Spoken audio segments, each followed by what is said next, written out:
Ladies and gentlemen, let us all rise for the arrival of the Honorable Senate President and the Senators of the Republic of the Philippines.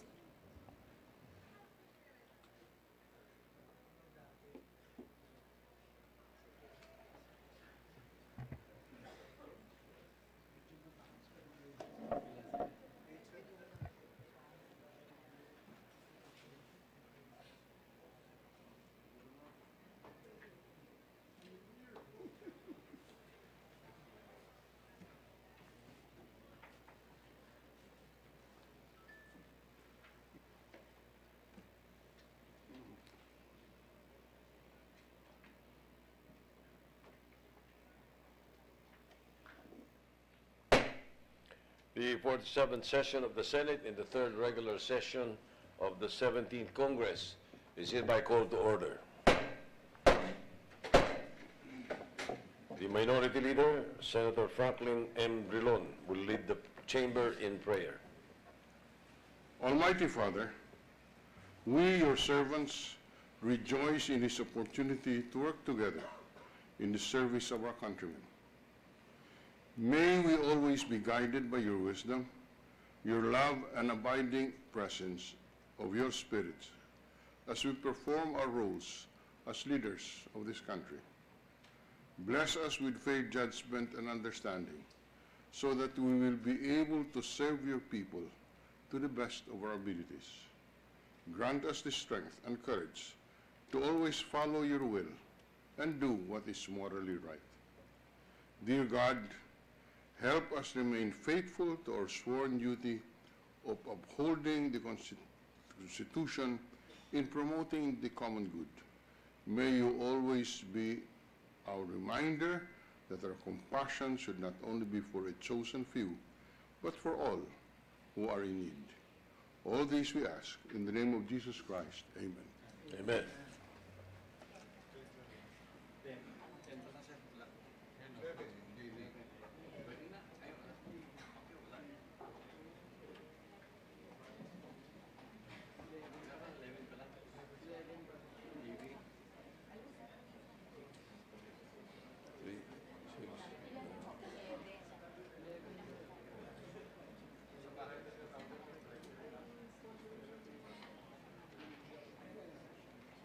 Salam.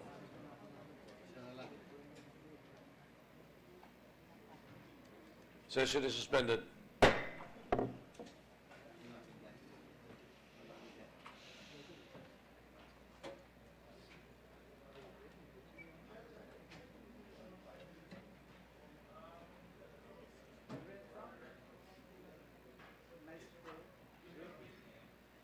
Buhay na ba si Manny? Next week na papasok din. 22 tayo. Out of the country.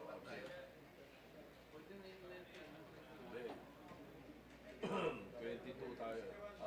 21 lang tayo.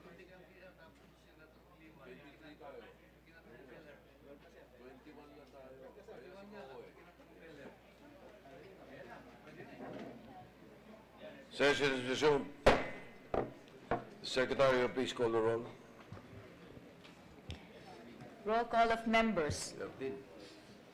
The Honorable Senators Angara, Aquino, Binay, De Lima, Drilon, Ejercito, Escudero, Gatchalian, Gordon, Onasan, Ontiveros, Lacson, Legarda, Pacquiao, Pangilinan, Pimentel, Poe, Recto, Trillanes, Villanueva, Villar, Zubiri, Senate President Soto III. 14.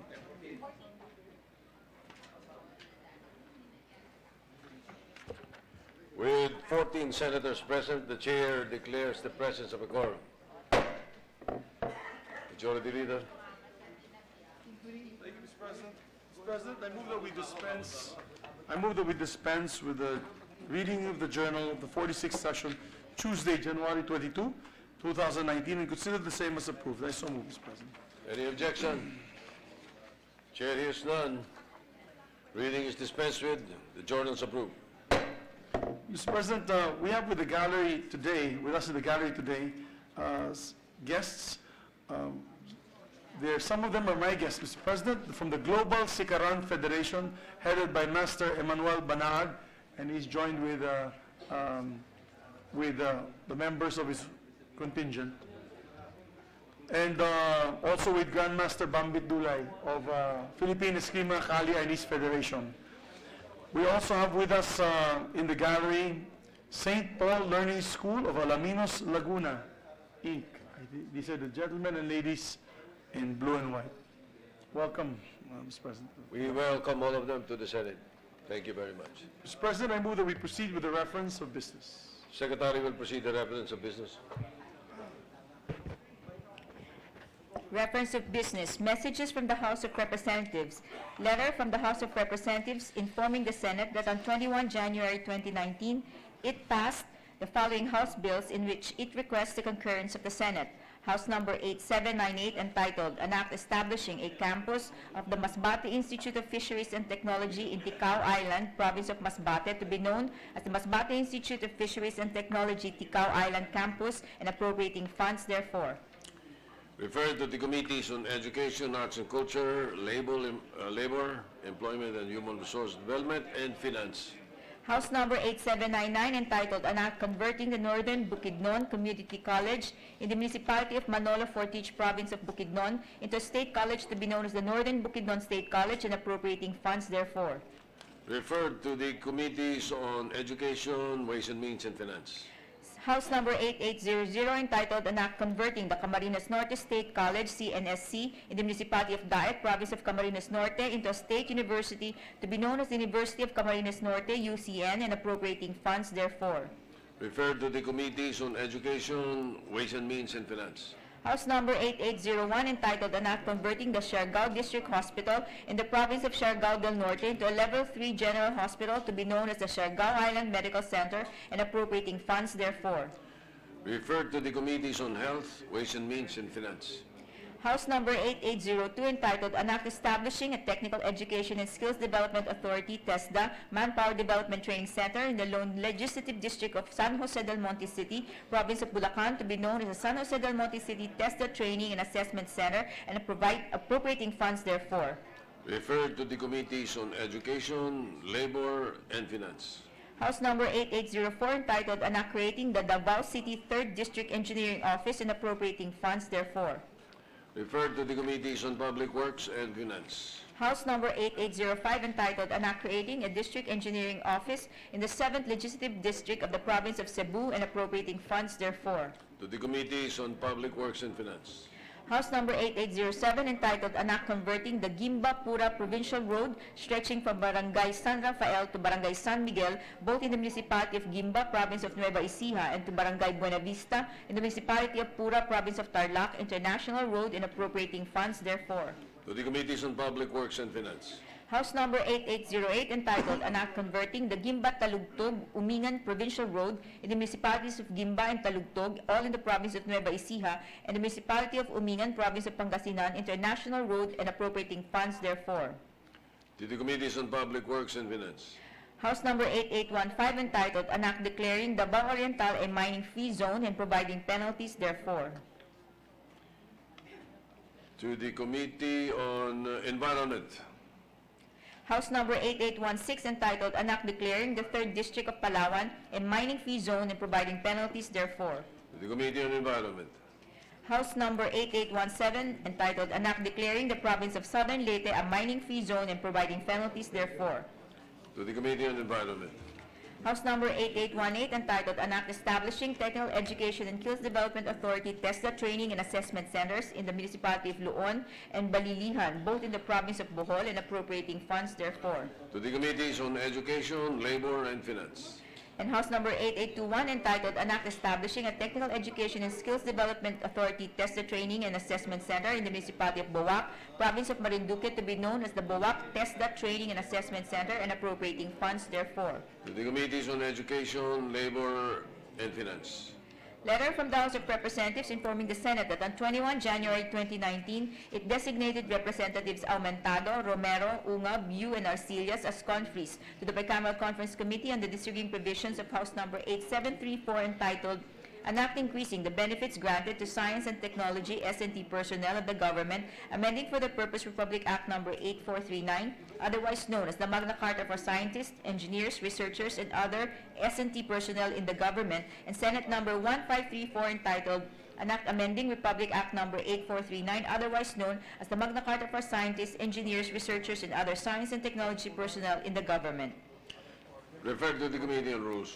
Letter from the House of Representatives informing the Senate that on January 2019, it designated Representatives Acharon Jr., Garcia III, Lobregat, Revilla, Martinez, and Arcillas as conferees to the Bicameral Conference Committee on the disagreeing provisions of House Number 8719 and Senate Number 1843, both entitled an act establishing and institutionalizing the seal of good local governance for local government units and allocating for this purpose the seal of good local governance fund.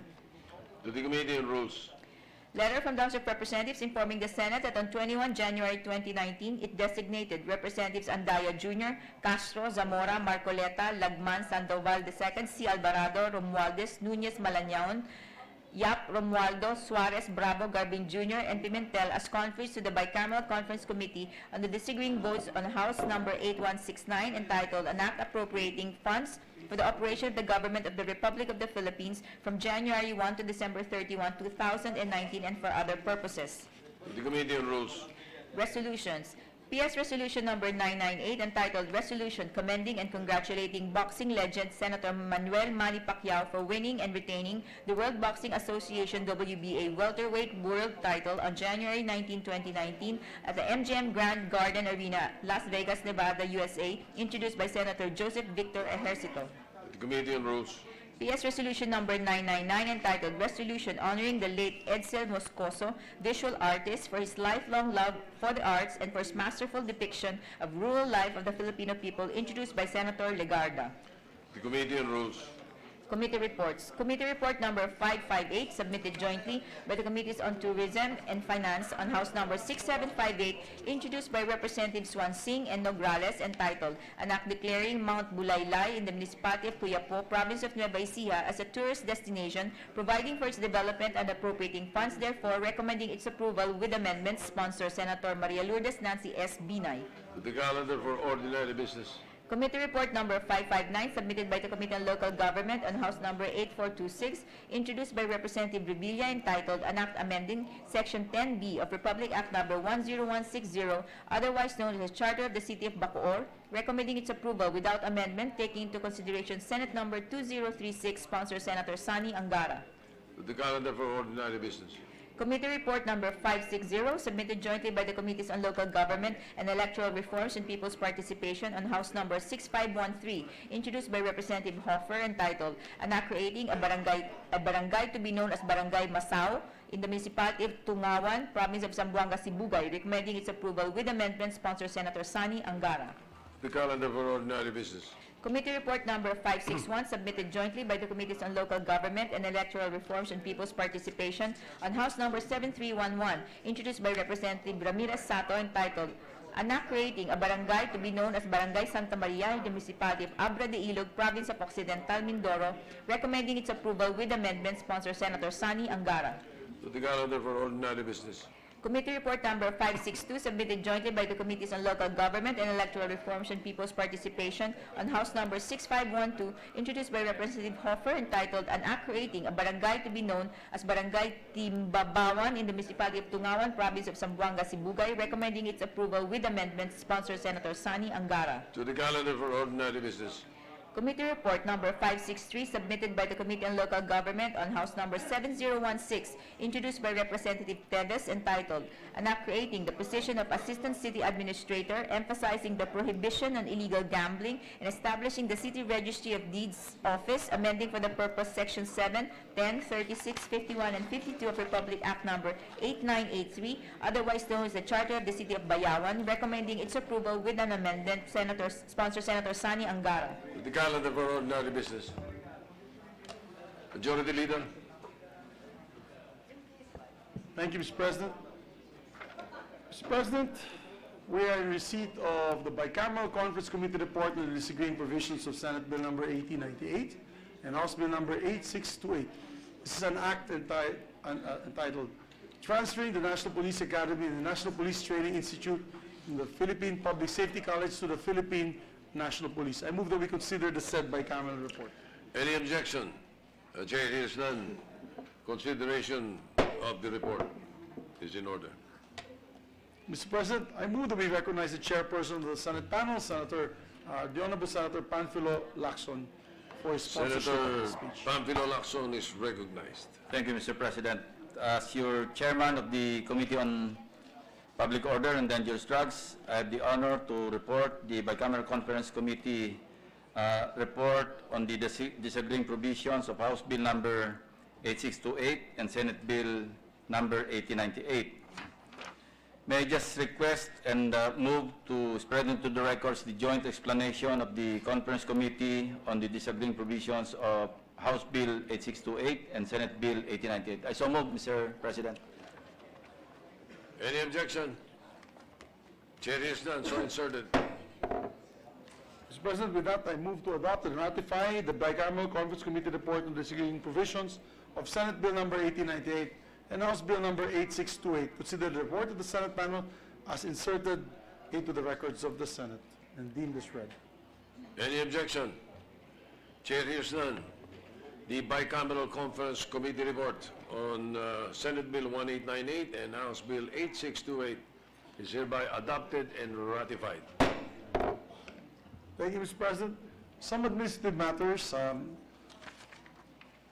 We move, Mr. President, that the Senate Bill number 2090, this is the Araw ng Davao, March 1 special non-working holiday transfer to the Committee on Rules to the Committee on Local Government. I so move. Any objection? There being none, so transferred. Majority Leader. Yes, Mr. President, we have a number of bills that will be sponsored by the distinguished gentleman from Sorsogon. So with the permission of the body, Mr. President, I move, may I ask for 1 minute suspension, Mr. President? Session suspended.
Ready to resume, Mr. President. Session resumed. Mr. President, with the permission of the body, I move to transfer from the calendar of ordinary business to the calendar for special orders several House bills. With the permission of the body, I'll read all the House bills first. These are all local bills, Mr. President. House Bill number 7 Your motion first. is to transfer Motion is to transfer the following, several House bills. these following House bills. Yes, All sir. right, yes. To the calendar of ordinary business to special order. The following House bills: House Bill number 7549, House Bill number 7550, House Bill number 7734, House Bill number 7866, and House Bill number 7260. I so move, Mr. President. Any objection? Chair hears none. So transferred.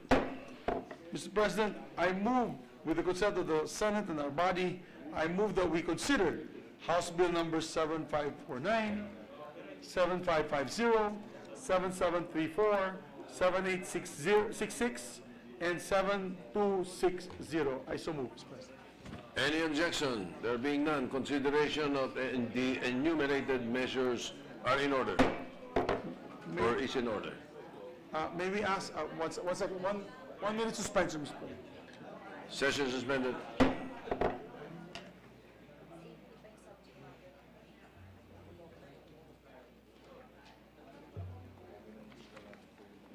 Ano number ng iba?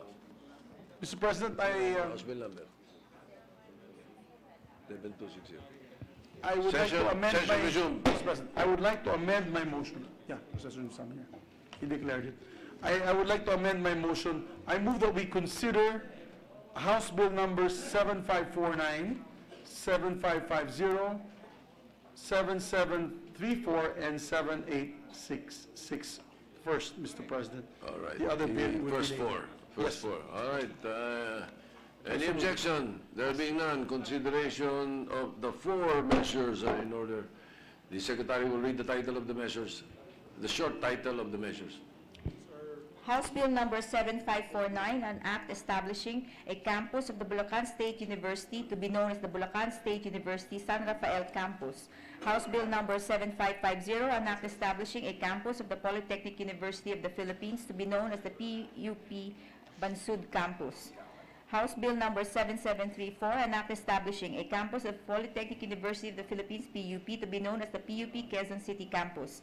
House Bill number 7866, an act establishing a campus of the Polytechnic University of the Philippines, PUP, to be known as the PUP Calauan Campus. Majority Leader. May we recognize, Mr. President, the distinguished sponsor, Senator Francis Cheese Escudero.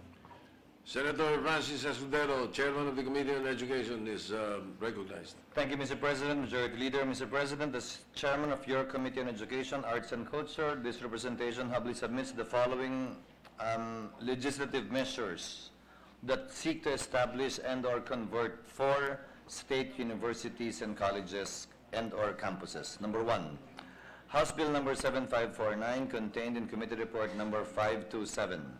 This bill seeks to establish the Bulacan State University San Rafael Campus, BSU-SRC, in the municipality of San Rafael, province of Bulacan. The establishment of BSU-SRC is in response to the clamor of the people in San Rafael and nearby towns to have access to the academic services of the leading educational institution in the province. The rising cost of tuition and other school fees, as well as travel expenses in private colleges and public colleges and universities, including the escalation of transport costs, have prevented some of the students from taking up higher education. With the proposed legislative measure, BSU-SRC will provide academic excellence right at the doorsteps of our poor but deserving students who aspire to take up graduate and undergraduate courses of their choice. Number 2, House Bill number 7550, contained in Committee Report number 528. The PUP, Polytechnic University of the Philippines, Bansud Campus, located in the municipality of Bansud, province of Oriental Mindoro, has been in operation for 9 years now under a memorandum of agreement with the local government of Bansud, who provides funding for its operation. However, to ensure the better and sustainable operation of PUP Bansud Campus, the bill seeks to convert it into a regular campus of the PUP under the budget of the PUP as well. The creation of the campus of an existing university is part of the government's endeavors to provide strategic educational system that is accessible to our youth. Of course, Mr. President, this presupposes that the campus will be compliant with SHED requirements before it will be classified as qualifying under the Free Tertiary Education Act. House Bill number 7734, contained in Committee Report number 530, Section 11 of PD 1341, or the Charter creating the PUP, provides that it shall be the concern of the university to dispense its programs in the countryside through a system of regional branches. The establishment of a campus of the PUP in Quezon City shall provide sufficient funds for promoting growth and modern facilities that will help students develop their knowledge and skills, consequently ensure a better future for themselves within the city. House Bill number 7866, contained in Committee Report number 529, PUP Calauan Campus, located in the 3rd District of Laguna, has been in operation for 8 years now, similar to the aforementioned bill, operated by the local government of Calauan. The bill seeks to convert said campus into a regular campus of the PUP to ensure better and sustainable operation of the PUP Calauan Campus. The creation of an existing university is part of the government's endeavors, as well as stated earlier, to provide accessible education to our youth. Again, Mr. Speaker, as in the previous House bill, this will be subject to SHED approval and will not be automatically under the free tertiary education that the government will answer for. In the meantime, it will be part of the PUP's budget. That is all, Your Honor. Thank you, Mr. President. Majority Leader. You signed February 4th. Yeah. Thank you, Mr. President. Mr. President, with that, I move that we suspend consideration of House Bill number 7549, 7550, 7734, and 7866. I so move. Any objection? There being none, the enumerated measures are suspended. Consideration is suspended. Thank you, Mr. President. Mr. President, I move that we consider the last bill that I mentioned during our transfer of bills to the calendar for special orders. House Bill, I move that we consider House Bill number 7260 and ask the Secretary to read the title. Please. Secretary will read the title of the measure. House Bill number 7260, an act declaring February 4 of every year as the Philippine-American War Memorial Day. May we recognize, Mr. President, the sponsor of the measure, Senator Escudero. Senator Francis Escudero, the governor of, the senator from Sorsogon, is recognized. Wishful thinking, Mr. President. Mr. President, honorable colleagues, as your chairperson of the Committee on Education, Arts and Culture, I rise to sponsor Committee Report number 518, which recommends the approval of House Bill number 7260, entitled An Act Declaring February 4 of every year as the Philippine-American War Memorial Day. This is not a holiday, Mr. President, but a special working holiday simply to commemorate the start of the the commencement rather of the Philippine-American War. February 4 holds a very important event in Philippine history, as this was the day Filipinos fought for its first republic from the Americans. Having been under the control of Spain for centuries, the Filipinos refused imperial aggression and waged war against the U.S., which was led by Emilio Aguinaldo. This bill seeks to acknowledge the ambitious efforts and heroic acts of our forefathers who bravely answered the call to fight for our country's sovereignty, many of whom lost their lives in the said war.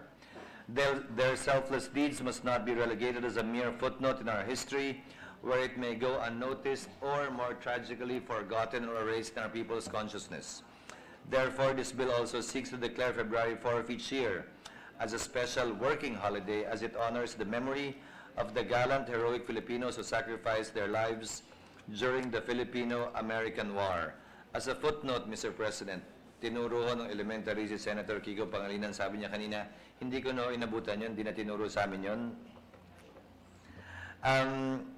The significance of February 4 is that at 9 in the evening of February 4, Private William Grayson of the 1st Nebraska Volunteers fired the shot that started the Filipino-American War by firing at and killing Corporal Anastasio Felix of the 4th Company Battalion in Morong. This incident happened in Balsahan Bridge, now known as San Juan Bridge. Mr. President, I submit to our colleagues the approval of this measure. Thank you, Mr. President. Majority Leader. Mr. President, to allow our colleagues to study the measure further. Yes, Mr. President, wala pa, not yet. But we will recognize Senator Kiko Pangilinan. Senator Pangilinan is recognized. Thank you, Mr. President. I wouldn't have stood up, but my name was mentioned, so I felt suddenly felt the need to raise some questions. Would the good sponsor be willing to yield? Willingly, Mr. President. Yes, Mr. President. Mr. President, the good sponsor mentioned William Grayson as the American who fired the first shot. Who was the Filipino who was shot? His name was Corporal Anastasio Felix, Mr. President, Your Honor, of the 4th Company Battalion based in Morong. And was he killed? Yes, Mr. President, Your Honor. My understanding is there were 2 Filipinos. Isa pa lang ho'y nare-research namin, Your Honor. Yung pangalawa, hindi ko pa nakukuha yung pangalan because, as you said earlier, Mr. President, Your Honor, ang tinuturo sa atin yung Amerikanong pumatay at hindi yung mga Pilipinong pinatay. Precisely. And ang nakuha po namin pangalan ay isa pa lamang, pero tama po kayo, 2 Pilipino po yung napatay niya at yung nagsilbing hudyat ng pagsisimula ng digmaan sa pagitan ng mga Pilipino at Amerikano noong 1899. And precisely, Mr. President, and that's why I stood up, because I did not wish to leave the sponsorship speech at that without mentioning the Filipino who was shot and killed. After all, well, the sad reality, and it's been said, Mr. President, that history is written by the victors. And proof of that is when we were growing up in the elementary years, we knew the name, William Grayson, but we did not know the name of the Filipino who was shot. That's an irony because yung kababayan natin, di natin kilala, pero yung dayuhan, kilala natin. But now, because of the manifestation and the answer of the good sponsor, we now know who the Filipino was. May we have his name again? Because this is the first time actually I'm coming across his name. Corporal Anastasio Felix, Mr. President. Do we have more information about Corporal Anastasio Felix? Did he come? Where was he We are from? getting that information, Your Honor, and by the time we defend the bill on interpolation, hopefully we will be able to get that information from the NCCA already, because we got this name from the NCCA, although it was not readily available until we inquired. Thank you, Mr. President. And just one last point. Mr. President, it has been said that the Filipinos, or at least a critical mass of Filipinos, have no sense of history, or have a very little, or have little sense of history. And proof of that precisely, or perhaps the reason behind that is precisely it's a history that is not written by us.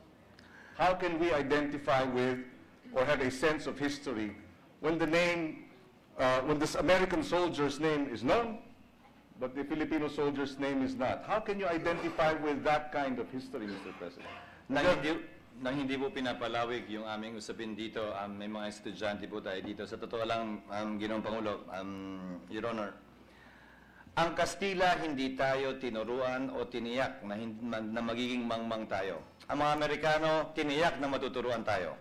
Subalit tinuruan tayo tulad ng sinabi niyo sa paraan na gusto nila tayong matuto.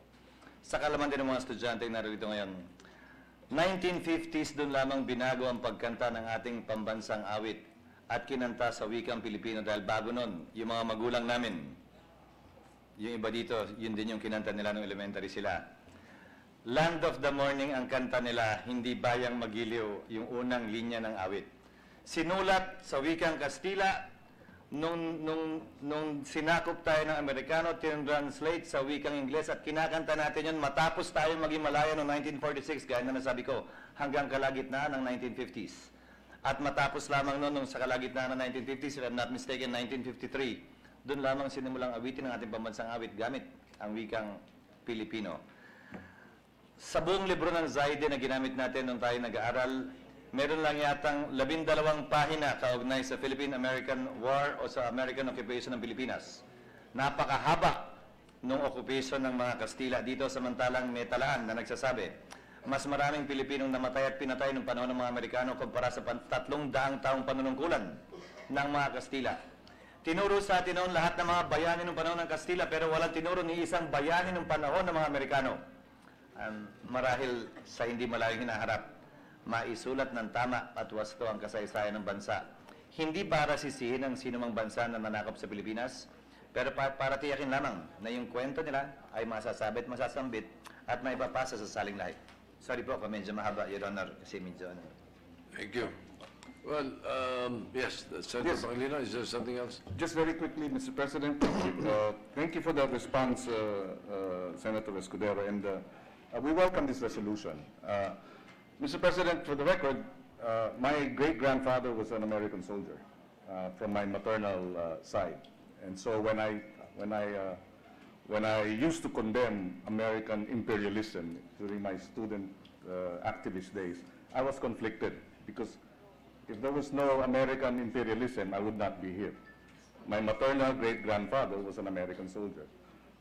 But having said that, Mr. President, this resolution is important because as pointed out by the good senator, more Filipinos were killed during the Philippine-American War. If I'm not mistaken, almost a fifth of the nation's population at that time suffered or were killed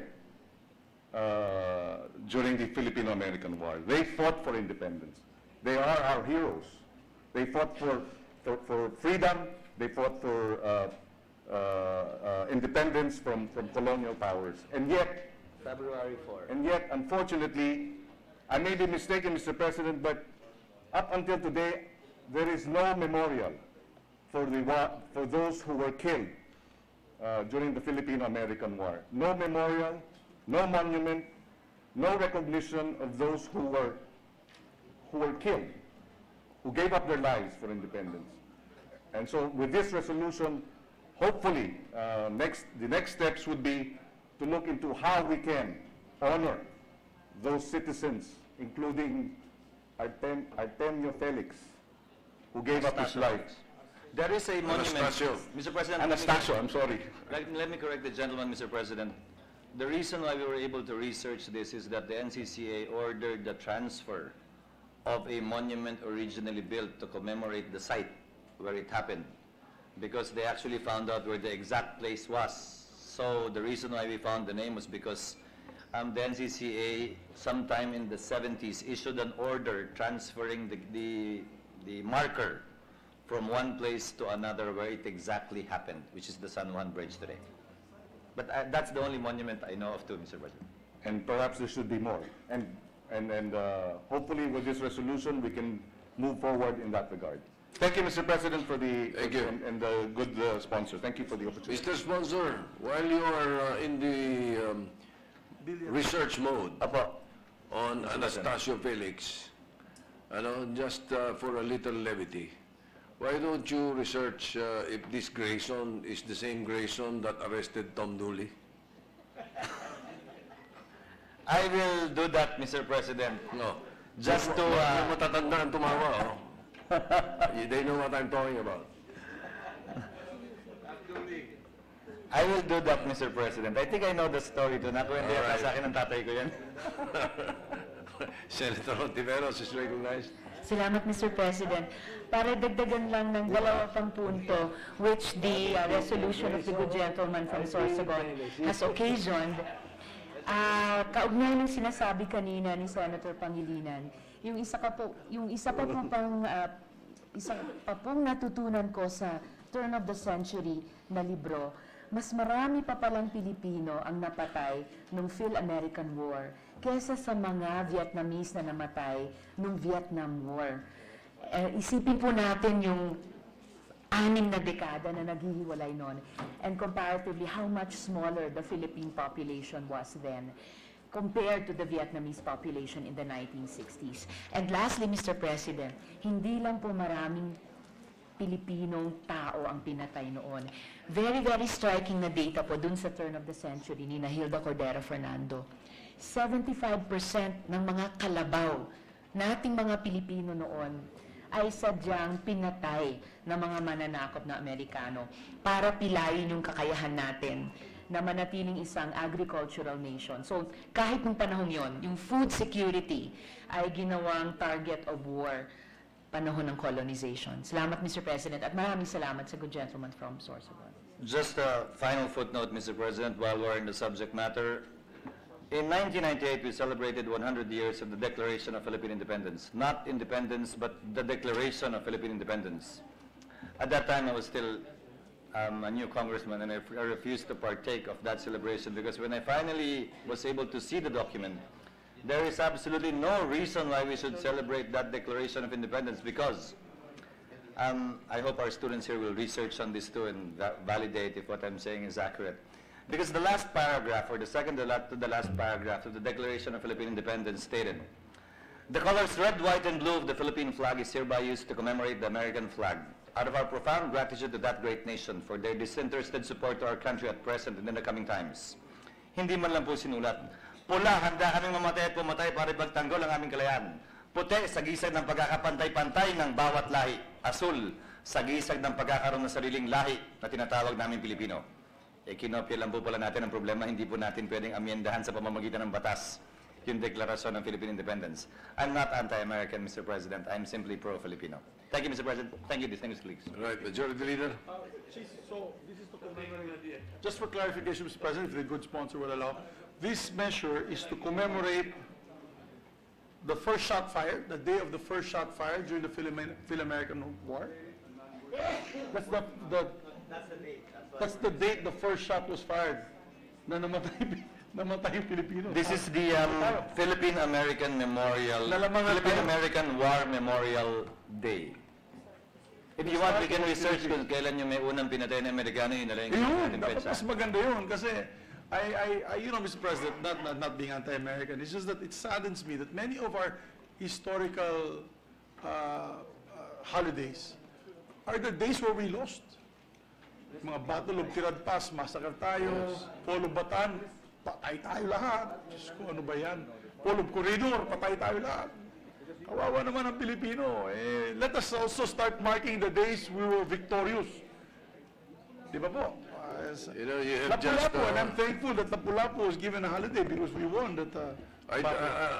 may I suggest that you stop badgering the Americans because the forefathers of Senator Gordon are squirming in their... Actually, Mr. President, I'm sure he agrees with me. We and both of us agree. Every time we meet in functions, we always discuss on why we harp on the defeats rather than the triumphs and victories of the Filipino. That's why Senator Gordon is the proponent of the creation of the Lapu-Lapu Day, the monument in Luneta was actually due to the hard work and dedication of then Secretary of Tourism, Gordon. Which Senator Drilon and I inaugurated the Luneta. I believe he wants to be recognized, Mr. President. Senator Gordon is recognized. Yes, Your Honor, I didn't want to be a voice crying out in the wilderness, Mr. President. Mr. President, I just want to point out that there were 3 victories against the Spanish. And that was in the one in the Battle of Imus, all in Cavite, Alapang, and Bilacayan, if I'm not mistaken. Now, Mr. President, in the case of the Americans, we beat them in Mabitac, Batangas, Mr. President, and we beat them also in Mindoro, Mabitac, Laguna, Mr. President. And also, the general, I think it was not Fanson, but another general was killed in Marikina. Very famous general of the Americans was killed and was shot by Filipino rebels in Marikina. I think his name was, I don't recall it right now, but he was a very famous general. I just want to point out that the reason why these people were so mabagsik, and just to set the record straight, my grandfather is an American soldier. My great-grandfather also won the first victory of the revolution with General Aguinaldo in Imus, Mr. President, and got the sword of the General Aguirre in Imus.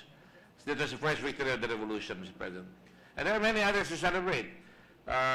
In Santa Barbara, where the first victory, where the first flag of the Philippines in the Visayas was flown, Mr. President, after Luzon, in Iloilo. And also 5 de Noviembre, where a certain Lacson, General Lacson, won against the forces of Spain. Rafael Lacson.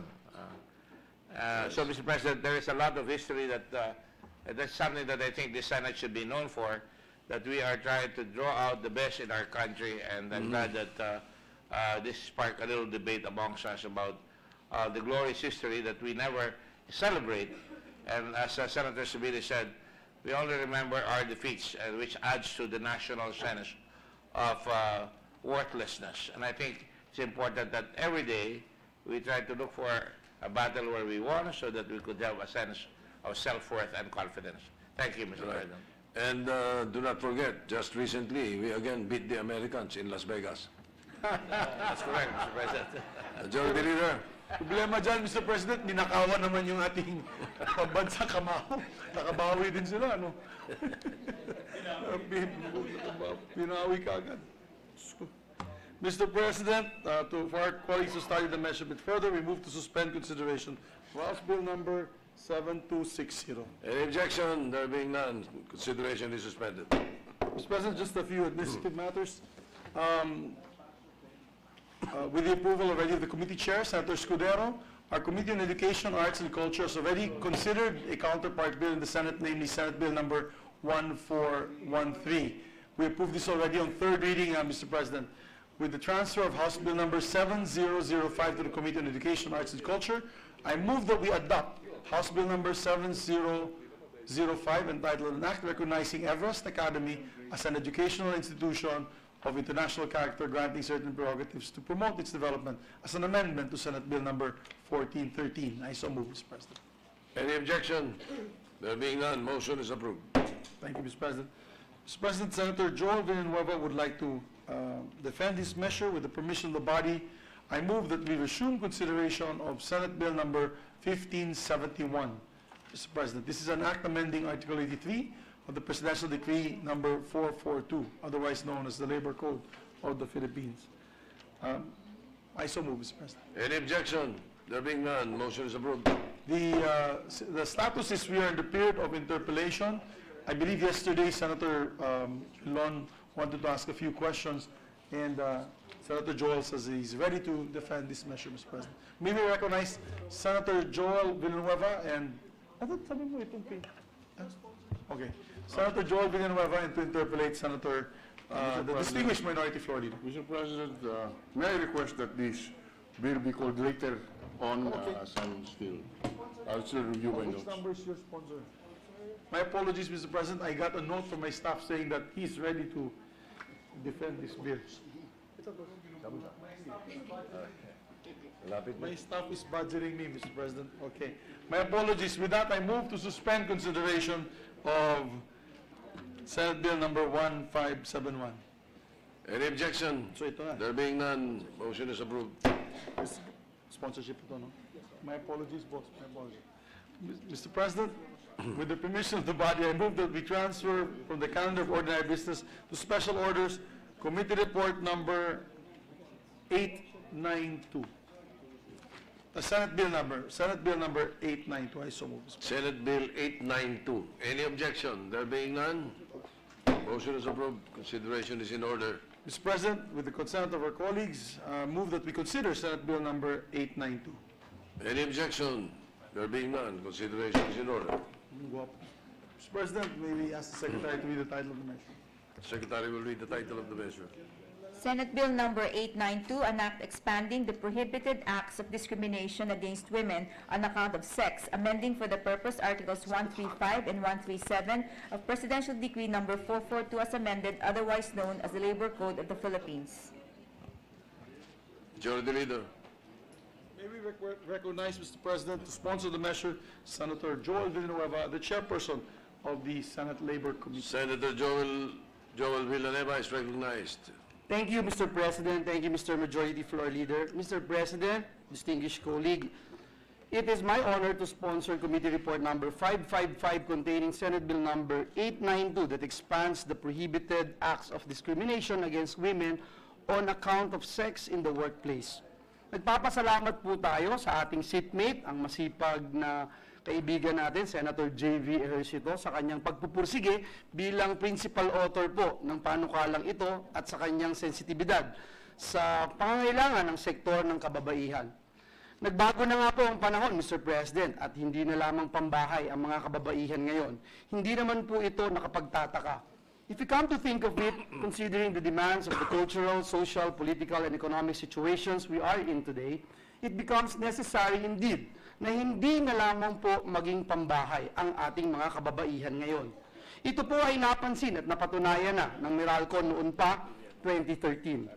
When they started hiring and pioneered training female line women. In Meralco's 110-year history, the utility pole has been an exclusive space for men. This practice ended in June 2013 when Meralco partnered with us during that time when I was still in TESDA, Mr. President, for technical instruction program for line women. I remember 12 women joined the first batch of trainees. Isa po sa kanila si R.G. Dulos mula sa Cavite at nagtapos ng Electrical Engineering Technology sa RTU. Nang magsimula po ang training, 2:00 pa lang ng umaga, bumabiyahe na daw po siya patungong Maynila para sa training na halos katumbas ng military training program. Mahirap po ang training at trabaho sa itaas ng may 50 talampakang poste na hugpungan ng mga high voltage wire. Pero sa kanilang pagpupursige, nakagraduate po at nakapagtrabaho si RG kasama ang iba pang kababaihan bilang mga kauna-unahang line women ng Meralco. Ang sabi po noon ni Ginoong Ramon Seismundo, then Meralco Senior Vice President and Head of Human Resources, and I quote, "It's a paradigm shift. We would like to challenge the gender assumptions of the power utility sector, because our work culture at Meralco is one of excellence and innovation, and that is certainly not gender sensitive. Our female colleagues have a lot to do with our success as much as their male counterparts." End quote. Mr. President, times indeed have changed. Our present-day society is characterized by a culture of excellence and innovation. It is exclusive, gender equitable, and merit-based. This indeed requires a paradigm shift. This setup renders old-fashioned gender role stereotypes antiquated. It demands an overhaul of the structures of partnership between sexes towards greater collaboration and mutuality. Sa praktikal na buhay, kitang-kita po at alam na alam natin kung paanong kadalas ay kailangan talagang kapwa magtrabaho ang nanay at ang tatay upang maitawid ang mga pangangailangan ng pamilya. Katotohanan, dumarami po ngayon ang tinatawag nating house band. Alam natin sa iba't ibang kadahilanan, marami na po ang mga pagkakataong mas madaling makahanap ng trabaho si Mrs. kaysa kay Mr. O kaya mas malaki ang kinikita ni Mrs. kaysa kay Mr. Bigla ko pong naisip tuloy na siguro pagkatapos ko pong pag-aralin ang aking anak na babae na si Gwynnie, halos imposible pong asahan kong piliin niyang maging plain housewife. At hindi rin po ako papayag ng ganon, maliban na lamang na ito ay kanyang piliin. It is but natural that today's women are career women. The emergence of the career woman revolutionizes gender roles and the structures of society and its institutions. Dahil career woman si nanay, kailangan saluhin ni tatay ang ilang traditional domestic duties ni nanay. Dahil hindi sapat ang kita ni tatay, kailangan din kumayod si nanay. It is our task in government to ensure that social structures promote justice and equity. It is our duty to root unjust, abusive, and discriminatory elements out of our social structures. This is easier said than done. There's no magic wand to wave or wish this dilemma away.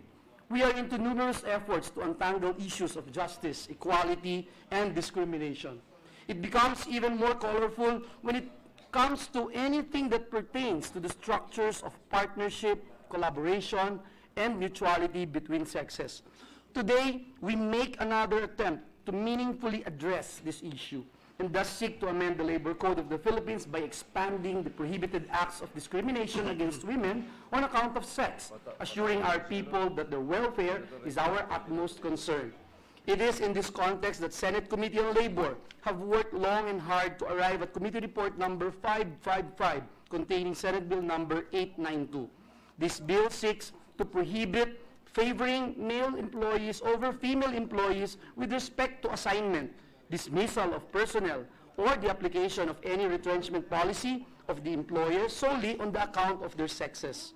To prohibit denying any woman the benefits of employment or other statutory benefits under our laws by reason of her sex.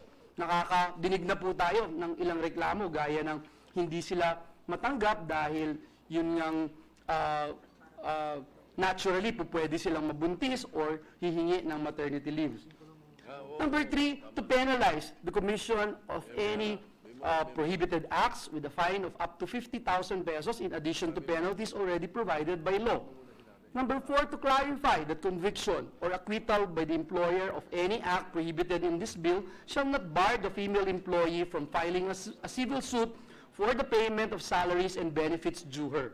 And lastly, to provide liability in the same manner as the employer to any employee or person who willfully aids or abets in the commission of the acts prohibited under this bill or who causes the commission of any such acts by another. Mr. President, the 2017 gender statistics on labor and employment shows that the huge men-women labor force participation rate gap in our country insignificantly improves from 33.1 in 1998 to 28.3 in 2016 in favor of men. Mr. President, it's very timely and it is with utmost concern for the welfare of our people that we humbly ask this chamber for the swift passage of this measure. Again, thank you very much and may God bless us all. Thank you. Senator Ejercito is recognized to co-sponsor the measure. Thank you, Mr. President, distinguished colleagues. This afternoon, it is my honor to co-sponsor Senate Bill number 892, entitled an act expanding the prohibited acts of discrimination against women on account of sex, amending for the purpose Articles 135 and 137 of Presidential Decree number 442 as amended. Mr. President, I would like to commend the Chairman of the Committee on Labor, Employment, and Human Resource Development, my seatmate, Senator Joe Villanueva, in pushing for this significant legislation in protecting our female labor force. Mr. President, no less than the 1987 Philippine Constitution acknowledges the role of women in nation building and guarantees the protection of women workers in the workplace in order to ensure non-discrimination and decent work standards. Mr. President, according to the study made by McKinsey Global Institute, the Philippines is the frontrunner in Asia-Pacific region in terms of gender equality. The study suggests that by bolstering opportunities for higher-income women and extending them to poorer women, the Philippines could add $40 billion to its annual GDP in 2025. Mr. President, the study recommends that the Philippine government and companies consider measures to advance women's equality in 6 priority areas. Increase access to and equal provision of family-friendly policies in the workplace. Introduce policies and programs to improve gender balance in male-dominated industries. Strengthen economic incentives for women to remain in the workplace. Reduce barriers to labor force participation by young mothers and single parents. Use financial products and services to increase economic empowerment for less educated women. Accelerate implementation of programs to improve maternal health in rural and isolated areas. Mr. President, it is but timely that this legislation is being pushed now in this chamber to complement the study. The bill seeks to ensure that employment policies on promotion, benefits, and other remuneration is applied equally, and to ensure that women are paid in accordance with the skill levels. Mr. President, the bill further prescribes stiffer penalties for any violation of the provision in order to improve enforcement and implementation of the provisions. This bill is for all our hardworking Filipinas, Mr. President. Mr. President, dear colleagues, I appeal for the swift passage of this bill. Maraming salamat po. Majority Leader. Senator Ontiveros is recognized. Thank you, Mr. President. Mr. President, as a member of the Committee on Labor and also as Chair of the Senate Committee on Women, Children, Family Relations, and Gender Equality, with the kind indulgence of the Chairman of the Senate Committee on Labor, I'd like to request to be made a co-author of this bill. Salamat po, Mr. President. Majority Leader. Gladly, Mr. President. Thank you to the Chair of the Committee on Women, Senator Risa Ontiveros. Thank you so much. We appreciate it. Maybe also be, with the permission of the sponsor and author, maybe also be made co-sponsors and co-authors. Myself, Senator Sani Angara, and Senator Bam Aquino, Minority Floor Leader, if he's more willing. Okay, thank you, Mr. President. Thank you, thank you. For the record, Mr. President. Is there any objection? There being none, motion is approved. Thank you, Mr. President. Mr. President, I move to suspend consideration of the bill so that we can study the measure further. I so move. Is there any objection? There being none, motion is approved. Mr. President, I move to resume consideration of Senate Bill number 2117. I so move, Mr. President. Is there any objection? There being none, motion is approved. This is an act institutionalizing the Pantawid Pamilya Pilipino program. It has been sponsored already by Senator Sani Trillanes. We'd like to recognize his co-sponsor to deliver his speech, Senator Histocayo, Senator Sani Angara, Mr. President. Senator Angara is recognized. Thank you, Mr. President. Thank you, Majority Leader. Dear colleagues, we rise to co-sponsor Committee Report 522 on Senate Bill 2117, an act institutionalizing the Pantawid Pamilyang Pilipino program or 4-piece program of the government bilang pangunahing estratehiya ng bansa laban sa talamak na kahirapan. Sa higit isang dekada na ito'y inimplementa, milyon-milyong pamilya ang natulungan na makaahon sa buhay. Milyon-milyong anak ang nakapag-check up at nabakunahan, nakapag-aral din at nakapagtapos.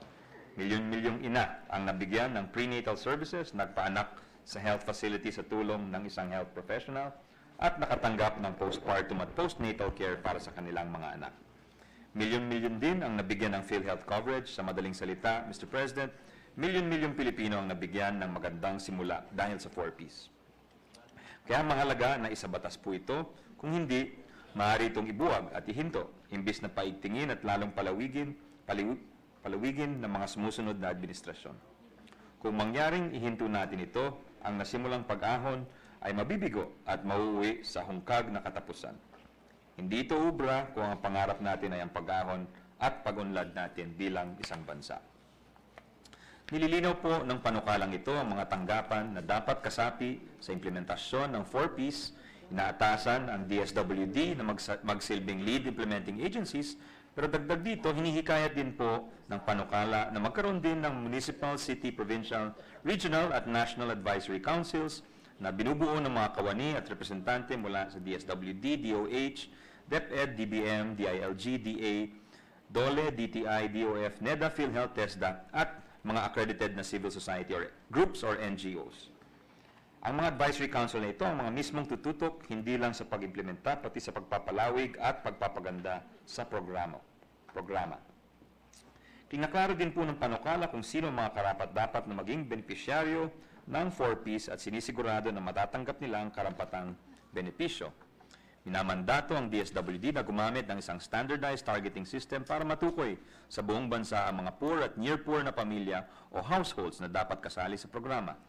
Meron din pong regular periodic assessments kada 3 taon para matukoy kung sapat na ang pinapaabot na benepisyo. Magkakaroon na rin ang tinatawag na Local Verification Committee sa bawat munisipyo o lungsod na kinabibilangan ng 2 representante mula sa LGU, isang barangay health worker, isang kinatawan mula sa civil society organization na accredited ng DSWD at isang representante mula sa DepEd. Ang Local Verification Committee ang magsisigurado na ang mga beneficiaries ay tunay na eligible para sa 4Ps. Marami pong nagsasabi na imbis sa 4Ps, dapat tulong sa trabaho at hanap buhay ang ibibigay. Tinuturuan raw kasi ang ating kababayan na umasa na lamang sa gobyerno para sa kanilang pag-unlad. Tama ang kanilang punto na kailangan umigting ang tulong ng gobyerno para sa hanap buhay. Pero naniniwala po kami na dapat din ipagpatuloy ang 4Ps kasabay po nito. Kasi ito ang susi na makaahon sa lugmok ng kahirapan. Kasi ang tunay na makikinabang dito ay ang susunod na henerasyon, Mr. President. Sa pamamagitan po ng 4Ps, sinisigurado natin na naaalagaan ang ating mga ina at ang mga anak natin ay nagpapacheck up, nababakunahan at nakakapag-aral at natatanggap ang anumang suporta para masigurado na kaya nilang harapin ang anumang paparating na pagsubok. Kaya masasabi na ang 4Ps ay pag-aambag ngayon para sa ating kinabukasan. Thank you, Mr. President. Thank you, Senator Angara. Majority Leader. Thank you, Mr. President. Mr. President, move to suspend consideration of Senate Bill number 2117. I so move. Is there any objection? There being none, motion is approved. Mr. President, I move that we resume consideration of Senate Bill number 2119. I so move. Is there any objection? There being none, motion is approved. This is an act providing for rural employment assistance program and appropriating funds. Therefore, it was already sponsored by the distinguished gentleman from Bicol, Senator Sonny Trillanes IV, and would like to be sponsored today by this co-sponsor, Senator Sonny Angara. May we recognize Senator Sonny Angara, Mr. President. Is there any objection? There being none, motion is approved. Thank you, Mr. President, Majority Leader, dear colleagues. Nakakainganyo man ang baka balita na nagsasabing nananatiling umarangkada ang ekonomiya ng Pilipinas, patuloy pa rin talamak ang kahirapan lalo na sa ating kadayunan. Most poverty is rural, Mr. President. Ayon nga sa International Fund for Agricultural Development, pinakamalubha at malupit ang kahirapan sa kabukiran at mga tabing dagat na komunidad. Halos 80% sa mga mahihirap ng bansa ay nakatira sa mga rural areas. Kaya nararapat na may pagtutok sa kanayunan ang mga proyekto ng gobyerno para labanan ang kahirapan. Isa na dito ang panukalang inihain ng ating mga kasamahan para magtatag ng isang Rural Employment Assistance Program o REAP o REAP para makatulong maibsan ang kahirapan sa bukid, bundok at baybaying dagat. Ang REAP ay isang cash for work program na ipapatupad ng DSWD sa tulong ng mga karampatang LGUs at people's organizations. Ito ay bukas para sa kwalipikadong miyembro ng mga mahihirap na pamilya sa rural areas. Pwede silang mabigyan ng trabaho ng DSWD na pwedeng magtagal ng 45 hanggang 90 days. At ang sahod nila ay hindi pwede bababa sa 75% ng prevailing minimum wage na tinalaga ng mga regional tripartite wages and productivity boards. Maaari din silang mabigyan ng allowances. Yung mga kasama sa REAP ay maaaring magtrabaho sa mga sumusunod: development, rebuilding, rehabilitation of agri-based livelihood assets damaged, destroyed, or lost due to natural disasters, pagpapatayo ng mga common service facilities tulad ng post-harvest facilities at public markets, construction of farm-to-market roads and bridges, mangrove planting, at iba pang mga disaster risk reduction and mitigation measures with the added benefit of benefiting our agricultural sector, Mr. President. Makakakuha rin ng microinsurance benefits ang mga REAP members sa tulong ng DSWD, mga insurance para sa accidental death or dismemberment, medical reimbursement, at bereavement assistance. Para tuluyang umunlad at umasenso ang ating bansa, kailangan po natin palawakin at paigtingin ang suporta ng gobyerno para sa kanayunan, kung saan aabot sa 55.8% ng ating populasyon ay nakatira. Kailangan po natin paabutin ito sa bawat sulok ng bansa, sa malalayong lupalop, sa bukid at sa baybaying dagat. Salamat po, Mr. President. Thank you, Mr. President. Mr. President, I move that we suspend consideration of Senate Bill number 2119.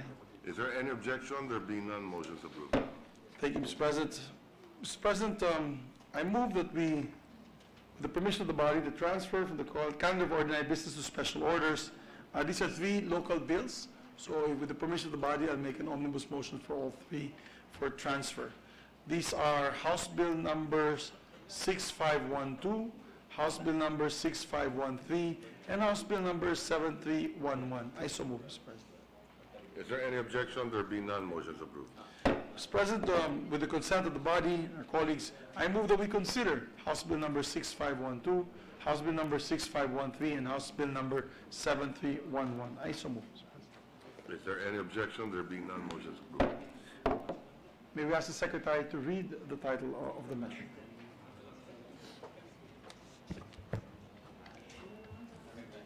House Bill number 6512, an act creating a barangay to be known as Barangay Timbabawan in the municipality of Tungawan, province of Zamboanga, Sibugay. House Bill number 6513, an act creating a barangay to be known as Barangay Masao in the municipality of Tungawan, province of Zamboanga, Sibugay. House Bill number 7311, an act creating a barangay to be known as Barangay Santa Maria in the municipality of Abra de Ilog, province of Occidental Mindoro. Thank you, Mr. President. May we recognize the sponsor, the chairman of the Committee on Local Government, the distinguished gentleman from Aurora, no other than Senator Sonny Angara, Mr. President.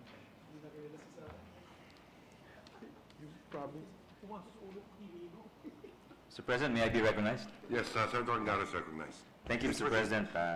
Tumatayo po tayo ngayon upang isulong ang opisyal na paglikha ng tatlong barangay, ang mga barangay Masaw at barangay Timbabawan sa munisipalidad ng Tungawan sa Zamboanga, Sibugay.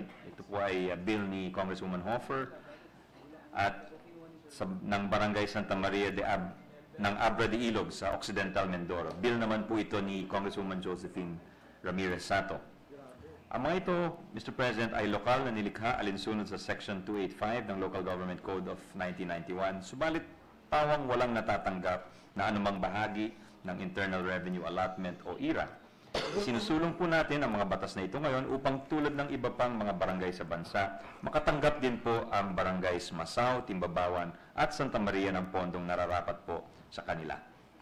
Malinaw na kapag may sabata sa mga panukalang ito, makatutulong po sila upang tuloy-tuloy ang pag-unlad ng mga barangay, lalo na ng kanilang mga mamamayan. Karapatan po ng bawat barangay sa bansa bilang mga unang hanay ng ating mga lingkod bayan na magkaroon ng sarili nilang pondo na magagamit sa pagpapaunlad ng kani-kanilang nasasakupan. Thank you, Mr. President. Mr. President, with the permission of Senator Sani Angara, I believe the Minority Leader just has a few questions. Minority Leader Recognize the recognized. Minority Floor.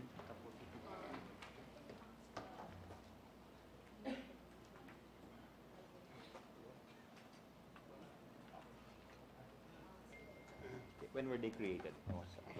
Thank you, Mr. President. Will the gentleman yield just a few clarificatory questions? Of course, to the distinguished Minority Leader, Mr. President. The way I understood the sponsorship speech, this bill is being sponsored in order to allow the barangays that are being created the participation in the internal revenue allotment. Is that correct, sir? That is correct. The Minority Leader is correct, Mr. President. There are two ways of creating a barangay. Yeah. The first is through the local government code, That's and correct. those barangays created through the local government get a share of the IRA. The second way of creating a barangay is by a resolution of the sanggunian. And those barangays are dependent on their local governments. They do not get anything from the national governments. So these are previously created barangays by sanggunians, which are already existing. Yeah. But they do not receive anything from the national government. Finally, they have come to us to ask for relief of sorts. I guess the question that we have in mind, Mr. President, is why that difference? On what basis is this difference made? We have no objections Yes. to the passage of the bill. I just want to spread on the record, why is there a discrimination against barangays created by the sanggunians insofar as participation on the IRA is concerned? Is it because they, if they are validly created,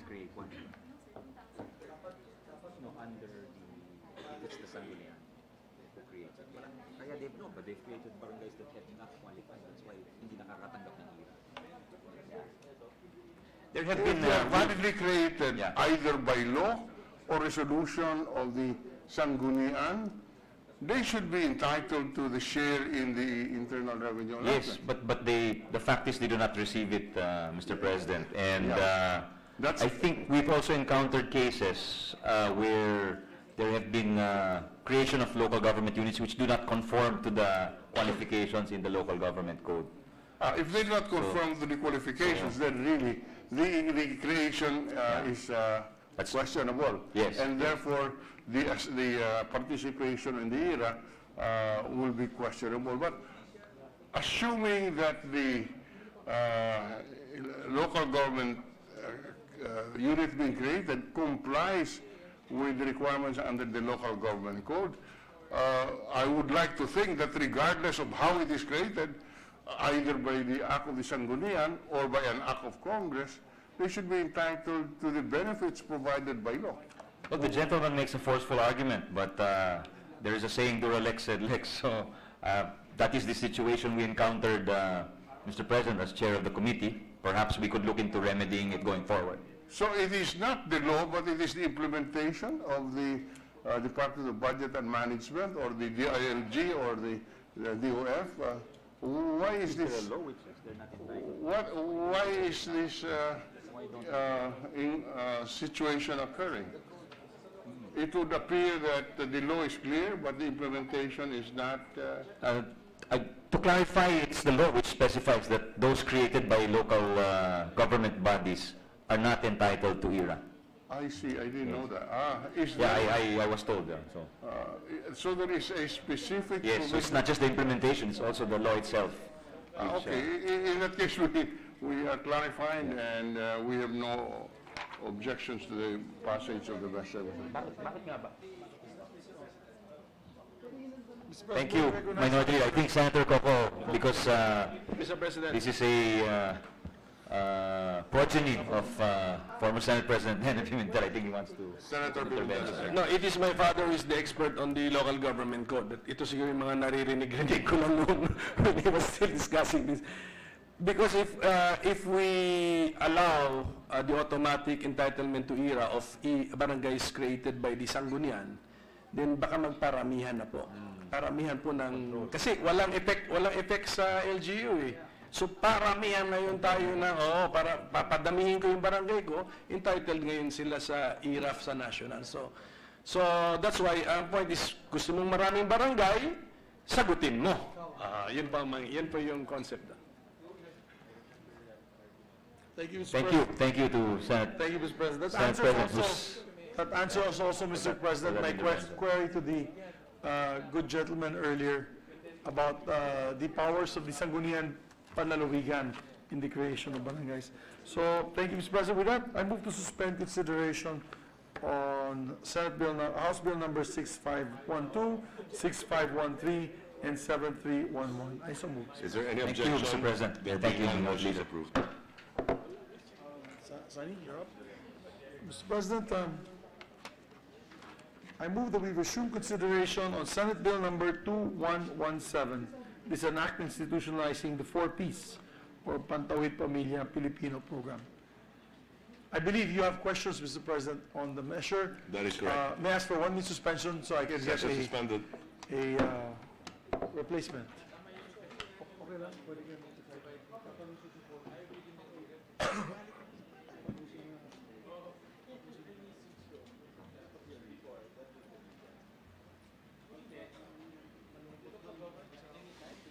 Babasa ka sa bill mo.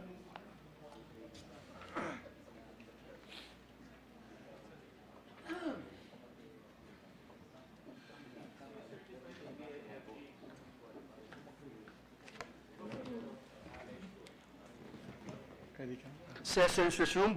Mr. Majority Leader. Once again, may I move to recognize the sponsor of Senate Bill number 2117, no other than the distinguished sponsor, Senator Sonny Trillanes IV. And to interpolate the measure, the distinguished Senate President Pro Tem, Senator Raffrey. The distinguished Senator from Bicol, Senator Trillanes, is recognized, as well as the distinguished Senate President Pro Tempore, Senator Ralph Recto. Thank you, Mr. President. Thank you, Majority Leader. Would my good friend, the distinguished sponsor of this measure, yield to just a few questions, Mr. President? Yes, Mr. President, gladly. Thank you, Mr. President. Mr. President, let me begin by saying that I am one of the principal authors of this measure that I did file in this Congress, Senate Bill number 65. In fact, this is the 5th bill that I filed during this Congress. No? Having said that, Mr. President, I also take note, and for the record, that in the previous Congress, I was the first person to file this bill. And the reason for my interpellation today is not to block the passage of the bill, but to work with the sponsor and the chairman of the committee to improve the Pantawid Pamilya Filipino institutionalization program. Let me put that on record, Mr. President. Mr. President, let me begin by asking the question, one, when did we begin this 4-piece program? What year, Mr. President, did it start?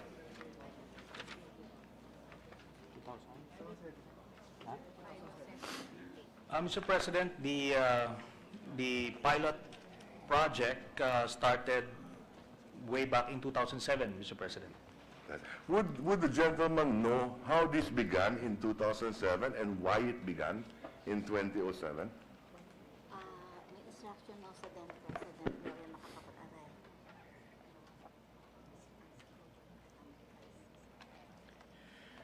Mr. President, as far as this sponsor is informed, it was initiated by then President Gloria Macapagal Arroyo in response to the 2007 economic crisis. The beginning of the global economic crisis, Mr. President. And let me put on record that prior to me becoming Secretary of the National Economic Planning Agency, and I was here in the Senate then, we recommended this to the President to begin this program.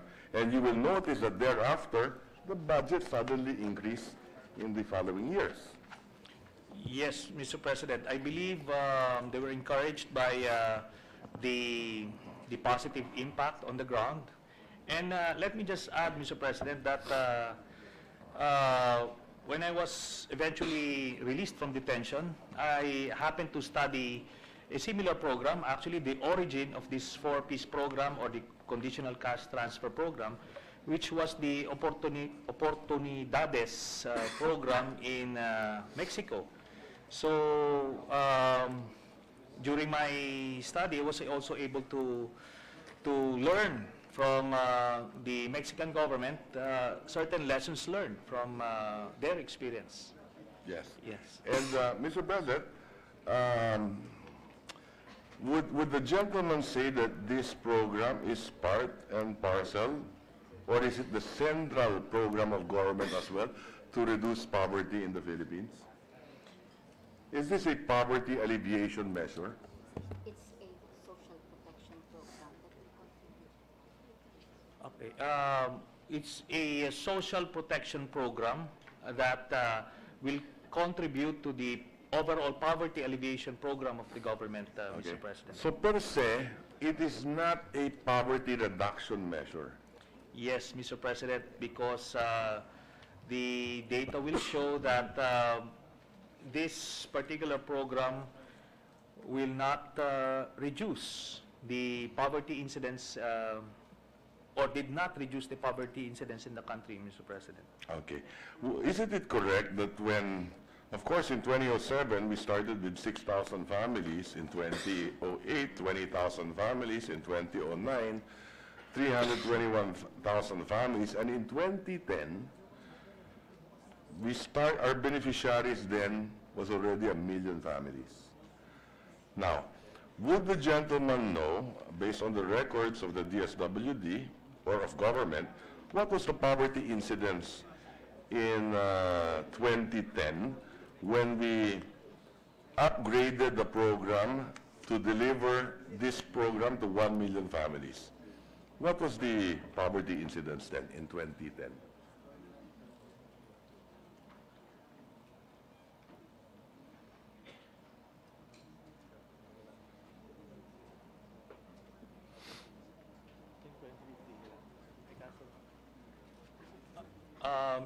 Mr. President, we don't have that specific data at the moment, but we can get back to the distinguished senator from Batangas. Thank you, Mr. President. I do have the data, and the reason why I asked this is just to put on the record. In 2010, poverty incidence was 24.9%. And the total number of poor was 20,387,000. Okay? And the budget for the 4-piece then was 10 billion. Okay?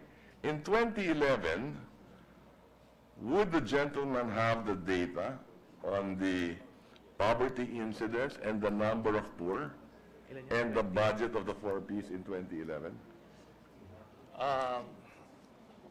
Mr. President, maybe the distinguished senator would be able to help enlighten us. No problem. Yes, we do have the data, Mr. President. In 2011, we even enhanced the program to 2.3 million families. The budget was doubled to 21 billion. Poverty incidence went up to 25.7%, and the number of poor went up by 1.1 million to 21,432,000. In 2012, we increased the number of beneficiaries to 3.2 million families. The budget is more than fourfold of what it was in 2010 to roughly almost 40 billion, and yet poverty incidence went up to 26.4%, and the absolute number of poor went up to 22.5 million, which is now 2 million more than it was in 2010. Okay?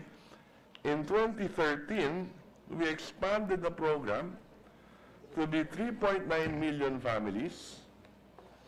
The budget increased to roughly 45 billion, and the number of poor as a percentage of the population still went up to 26.6%, and the absolute number of the poor increased to 23.134 million. And the record continues, Mr. President. Lumaki na lumaki. And today, since the inception of the program, would the gentleman know how much we have spent for the program, for the Pantawid? 358 billion.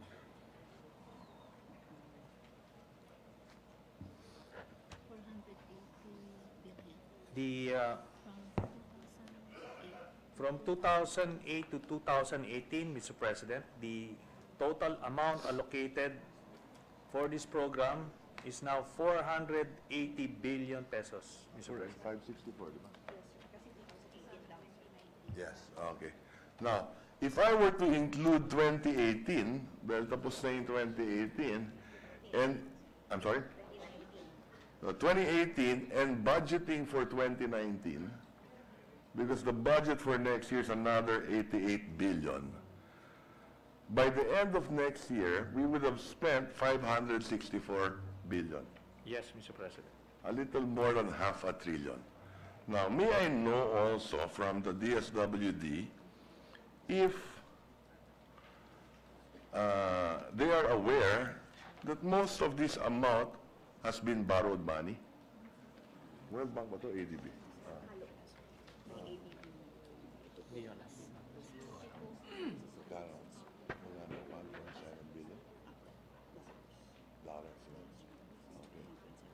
So about 91 billion.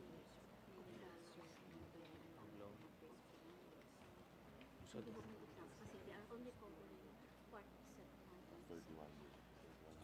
as far as the DSWD is concerned, only 420 million US dollars have been was sourced through loans, Mr. President, directly. Yeah.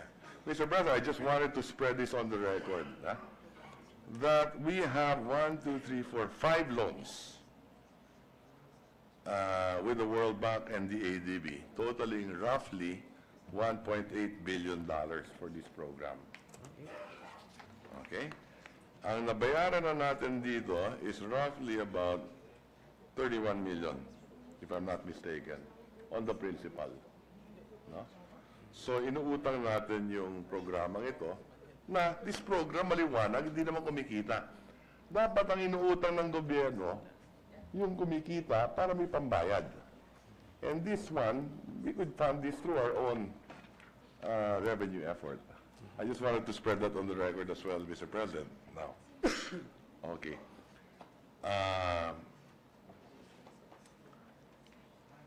Would the gentleman know how much the budget of the DSWD is for 2018?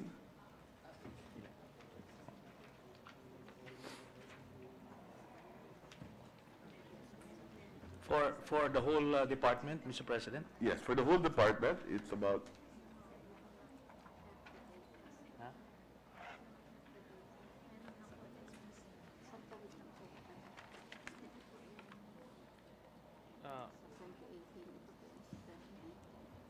what we have, Mr. President, is the budget for the Pantawid program, Yes. Mr. President. And the budget for the Pantawid is how much in 2018?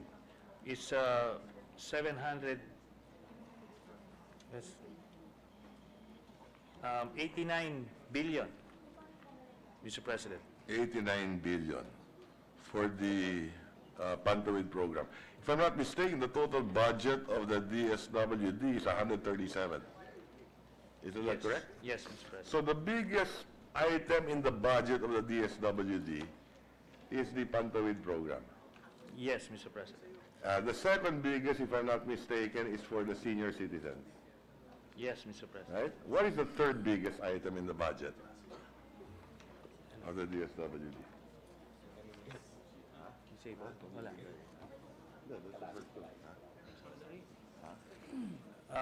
Mr. President, maybe the good senator would be able to help enlighten the body.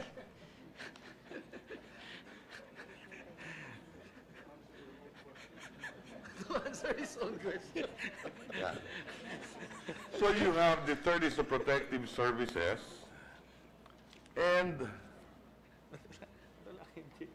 the fourth is the supplementary feeding program. Mas mababa yung supplementary feeding program. And this is part of our 1,000-day feeding dapat. And what is surprising is that napakaliit ng budget ng Sustainable Livelihood Program. And you know, I take note, while I was presiding earlier, that there is this bill, REAP, which is similar, very similar to what the Department of Labor is doing. Yung TUPAD program. Tupad. Okay? Now, I just wanted to take note that, one, if you take a look at this program of DSWD, yung Pantawid nga, and then you have the senior citizen, which I support, and protective services for individuals and families in difficult circumstances, these make up the bulk of the DSWD budget. Pero napakaliit ng pondo ng Sustainable Livelihood Program. In fact, the budget for livelihood is only 1.6 billion in 2019. Would the gentleman know how much was the budget in 2017? Yes. The permission is. Mr. President, first of all, I support the institutionalization of the four-piece program, and I'm glad that our pro tempore is asking about the Sustainable Livelihood Program, which is a great program that really touches and transforms the lives of the poorest of the poor populations. But something went wrong along the way. In the GAA of 2018, the budget was 5.060 billion, and I'm mighty proud of that. We did that budget, and my colleagues here unanimously approved an SLP of the DSWD for more than 5 billion. There are challenges along the way in its implementation. That is why in the NEP of 2018, a measly 2.284 billion was placed by the executive, by the DBM, by the DSWD itself. And in the GAB, it went down further to 1.584B. The Senate version increased it a little by 1.729B. There is an increase request from the DSWD for an additional fund of 4 billion. What is this? These are program grants which were cut in the NEP and in the GAB of 2.416 billion. And perhaps equally important are the personnel and admin support who are implementing the sustainable livelihood programs in the district of the wife of the pro temp, in my district in Antique, in the hinterlands, in Bukawe, Bulacan, in Baler, Aurora, in maybe not Valenzuela, in Bicol, and in Lambunao, Iloilo, and in Iloilo City and many other areas. Masyado pong apektado ang programa na libo-libong admin workers ang tawag sa kanila ni hindi contractual, MOA service workers ang tawag sa kanila. They keep on texting, writing, calling, mawawala ng trabaho. No, wala ng trabaho ngayon dahil hindi po nakalagay sa NEP at sa GAB yung admin and personal support. I was going to wait for someone on the floor during the budget deliberations to amend it in the DSWD budget, but there was none. So I will try during the BICAM, if the BICAM members, and of course the Pro Temp is a member of the BICAM, if we could fully restore what you are presently discussing, so we don't have to wait for the Trillanes law to be enacted for us to continuously help the poor. Ang kailangan lang pong gawin, bilisan, maging mas efficient, at siguro yung proseso na akma sa COA rules and regulations, pero mas mabilis sana. Kasi kaya naman pinutol ng executive to at pati ng lower house sa slow utilization.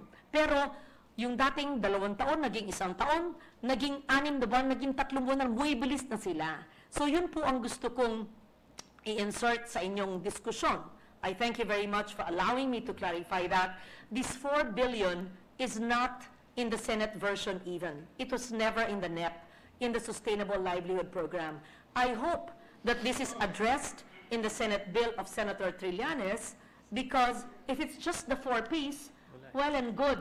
But the Sustainable Livelihood Program is the one that could really transform their lives. We give fish, not just cash, but we teach them how to fish. And you also mentioned about the supplementary. That is precisely the point that I'm trying to drive at. I read the mind of Senator Recto. You know, Legarda always intersects into Recto. Yes, yes. So, alam ko yun ang pinupuntos nyo. At may additional branding tayo, may Ralph Lauren. Ayun. Kaya gusto ko lang ipaliwanag yun. Kaya at the proper time, kung tuturuan nyo ako maghanap sa budget, let it be a recto amendment na i-restore yung 4B. Sana sa BICAM, tulungan nyo kami. Oo. Para ang buong bansa ay matulungan at yung mga walang trabaho ngayon na MOA workers na nagpapatupad ng SLP ay matulungan. Pero binanggit kong bago yan, you have the floor, yung supplemental feeding, malaking problema po yan.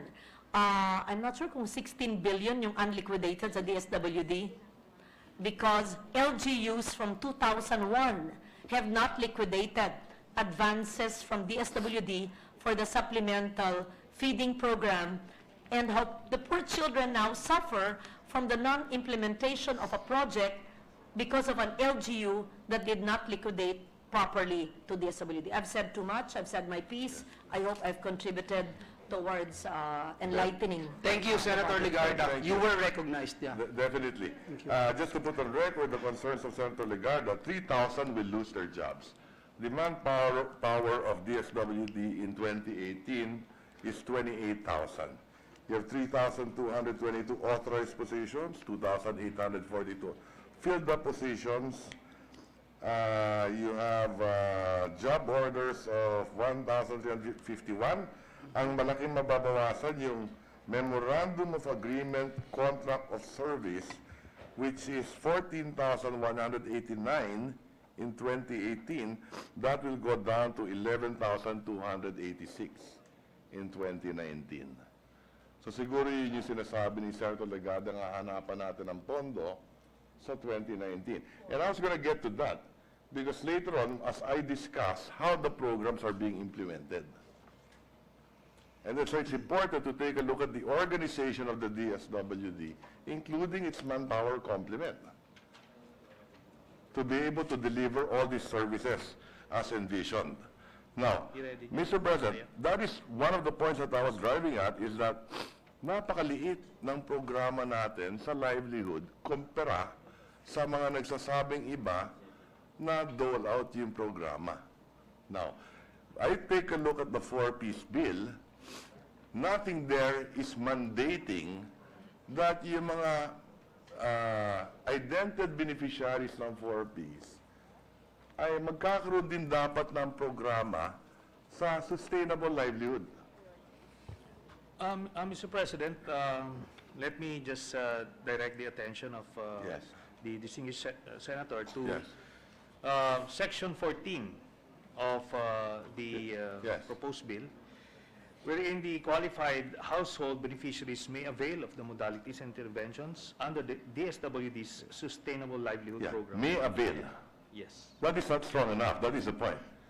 Parang afterthought lang. In fact, anyone may avail. Yes. So I'm saying dapat the institutionalization of this program should be, minamandato natin ang DSWD, hindi lang sa pagbibigay ng ayuda or social protection as you call it, but totoong poverty reduction program na meron ka akibat na livelihood program para sa pinakamahihirap. So hindi lang may avail. So the idea is to strengthen the language as well here, Mr. President. Dapat i-prioritize sila, if at all. Dapat may maliwanag na programa ang gobyerno, hindi lang ng DSWD, para yung pinakamahihirap magkaroon ng livelihood program. Pangalawa, pwede natin pag-usapan din, magkano ba dapat ang dole-out o social protection at magkano ba dapat ang livelihood? Because sa ngayon, lumalabas, napakalaki ng discrepancy. Meaning to say, dole-out tayo, assuming we can call it a dole-out, of 90 billion compared sa sustainable livelihood na 1.7 billion lang. That's all I'm trying to drive at this point, Mr. President. Yes, Mr. President, I totally agree with the senator from Batangas. Let me just state for the record also that according to the DSWD, in practice on the ground, they are actually prioritizing the beneficiaries of the 4Ps for the sustainable livelihood programs as well, Mr. President. Correct. But this sponsor is very much open to any proposed amendments Yes. by Senator Recto to strengthen further this 4Ps program, Mr. President. Yes, thank you very much. And that is our intention. How do we improve the bill? So that's one of the points that I wanted to drive up. Pangalawa, Mr. President, when we say who are the actual beneficiaries ba dapat dito? We're saying that yung pinakamahirap, tama?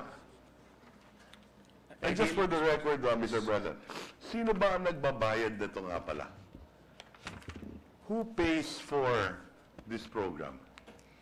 Well, it's the taxpayers, The taxpayers. Mr. President. And who are the majority of our taxpayers, Mr. President?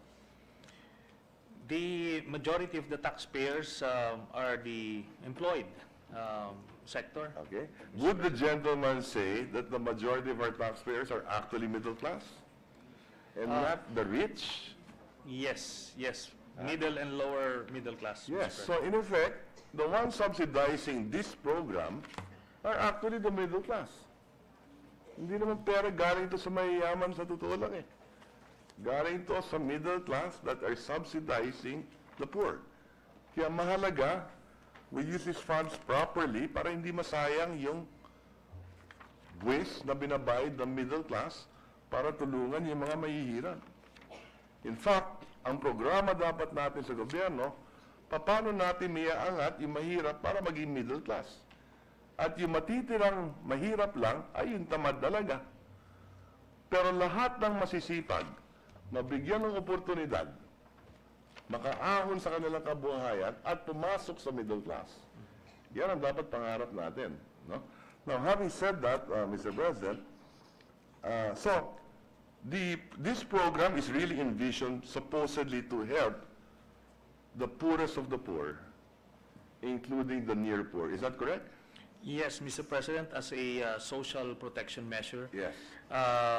this intends to help the poorest of the poor absorb any economic downturns, Mr. President, and as That is correct. Yes. as cited early on by the distinguished senator, while data showed that the the poverty incidence of the country, in fact, increased, despite the fact that we also increased the number of beneficiaries of the program. But who's to say that the number of poverty incidents could have increased further without the program? I agree with you, Mr. Yes, President. so that's... That is how I defended this program in the past. Yes, that's... Kung walang programa ito, baka mas marami pa mahihirap. Yes, Mr. President. So that's basically the essence of any social protection program. Correct. At baka mas malaki pa ang NPA. Yes, Mr. President. Yes. So, so yun po ang layunin nitong programang ito. Correct. So, and that is why I think we have to take it one step forward. Like I said, our vision is dapat lahat ng Pilipino may oportunidad. Alam natin ang pera to galing sa middle class. Huwag masayang yung pera yan. At ang pangarap natin, lahat ng masisipag, basta kahit mahirap ka at masipag ka, makaangat ka sa buhay.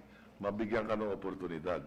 Kaya nga natin pinapasa din yung universal access to quality education. Libre ng elementary, libre ng secondary. Ganon din ang universal healthcare. Investments in human resource and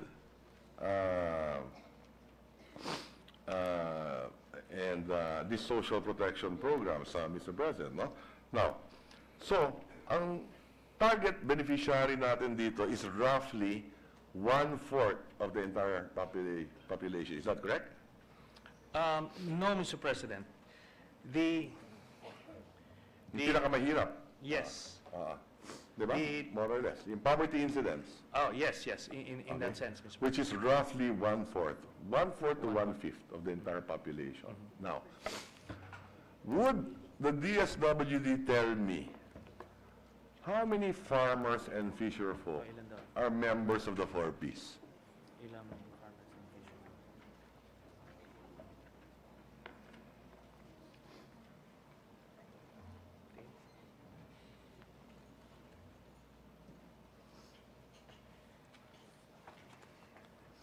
The distribution of beneficiaries engaged in farming, fishing, and forestry number around 1.9 million, Okay. Mr. President. And out of a base of how many? 1.9 out of? How many families are we helping right now? 4.4 Million. million, Okay. Mr. President. So only less than half are farmers and fishermen. Yes. Is that Yes, correct? Yes, Mr. President. Ilan mga farmers and fishermen? Beneficiaries to, hindi households. Hindi ho ba na, hindi ho ba that 1/4 of the population are actually farmers and fishermen? And based on PSA data, ang pinakamahirap ay magsasaka at mangingisda, especially in the rural areas. Sorry, Mr. President. Yes. Ako nababahala ko na 1.4 million lang sa listahanan ay farmers and fishermen. 1.9. 1.9 or 1.9, less than 50%. Yes, less than 50%. Having said that, based on all the data on the poverty incidence, based on the FIES, so on and so forth, ang 1/4 of the population na pinakamahirap are farmers and fishermen.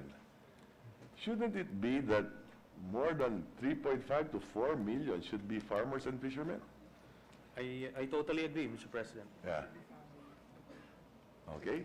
So yun ang problema ko sa listahanan natin. Parang hindi nakatugma. Kaya siguro hindi nababawasan na mahihirap din. Hindi tama yung pag-identify ng beneficiaries. In fact, lumalabas yan sa mga COA report.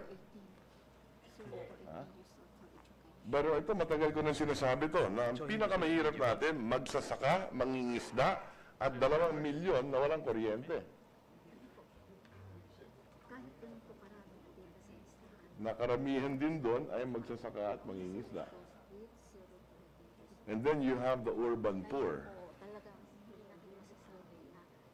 So frankly, almost all of farmers and fishermen should be at least 90% of them. Yeah.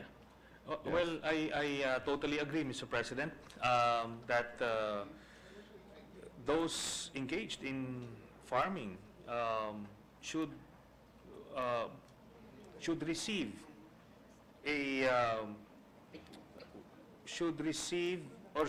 there should be more beneficiaries from this program that's reflected on the statistics. Yes. On the correct. On the poverty incidence for this Especially sector, now Mr. that President. excise taxes on oil products will increase, especially for fishermen. Tatas ang cost ng production nila. Di ho ba? Okay. Now, how often does the DSWD, in the last 10 years, ilan beses ba naglista ang DSWD ng beneficiaries in this program? Yung listahanan. Kailan unang ginawa? Yung listahanan ng DSWD, kailan unang ginawa? Okay lang ginawa. 2008, Mr. President. 2008. Kailan ulit ginawa yung listahanan na yan? May amendment ba dyan na ginawa? Nationwide? 2015, Mr. President. So, 2015, you did a verification. Is that what the DSWD is saying? Reassessment? Hindi po. Base pa rin po yan sa listahan ng 1. Base pa rin po sa listahan. So, ano nga, binerify nyo yung 2008 nyo? So they revalidated the 2008 list and they came up with the 2015 list. Okay. Mr. President. So, what is the percentage of the 2015 compare sa 2008 list? Ilan yung tinanggal, ilan yung nadagdag, meron bang data gano'n? We have not added yet because sometime in 2016, Secretary Tabuan stopped the adding up of beneficiaries. According to the DSWD, Mr. President, they didn't add any additional names in the 2015 list. So, nagbawas lang sila? O walang... Binawas na po.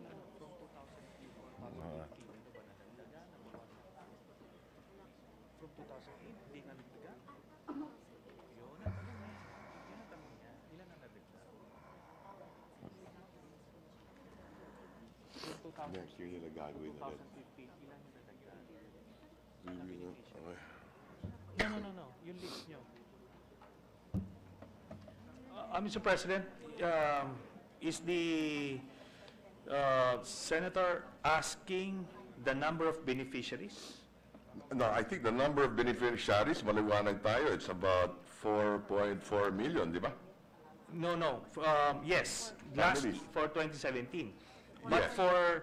for 2015, for 2010, it's a million beneficiaries. Yes, So, correct. is the- Yeah. yeah. Nadagdagan yan. Tapos, in 2014, 4.1 million na. Yes. So, noong 2015, they added 300,000. Mhm. Naging 4.4 after they validated. Yes. Okay? Now, having said that, yung validation na yan, nagdagdag lang sila. From 4.1 to 4.4.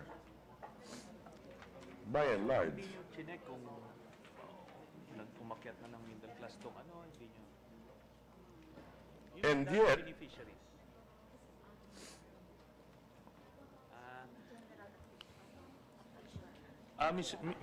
Mr. President, Yes. the list is updated whenever there's a natural attrition, wherein, for example, if the beneficiaries already graduated from the program. So that's how it's being updated and validated. Okay. No, the point is this. The original list, how did you come out with that original list? How? Let's say when nung inumpisa, let's say 1 million in 2010, naging 3.9 million in 2013, 2.3 in 11, 3.2 in 12, 3.9 in 2013, 4.1 million in 2014. Today, you're roughly at 4.4 million, di ba? So DSWD is the one taking charge of sino nilalaga identifying in that list, di ba? At dapat mahirap ka. That's the question. Okay, Mr. President, the geographically. Yan ba pinupuntahan bahay-bahay katulad ng FIES, CBMS? Okay. Well, Mr. Every 10 President, years, they were identified through the use of a poverty targeting system called the National Household Targeting System for Poverty Reduction. Correct. Or listahan that tells who and where the poor are. Yes. Yan nakasulat yan sa papel. What I'm saying is The that actual practice? the actual practice, pinupuntahan ba yan bahay-bahay, tinitignan? Yes, Mr. President, they go house to house on the ground, Mr. President. Okay. Yang ginagawa, taon-taon ba yan, yung house-to-house na yan? Hindi, di ba?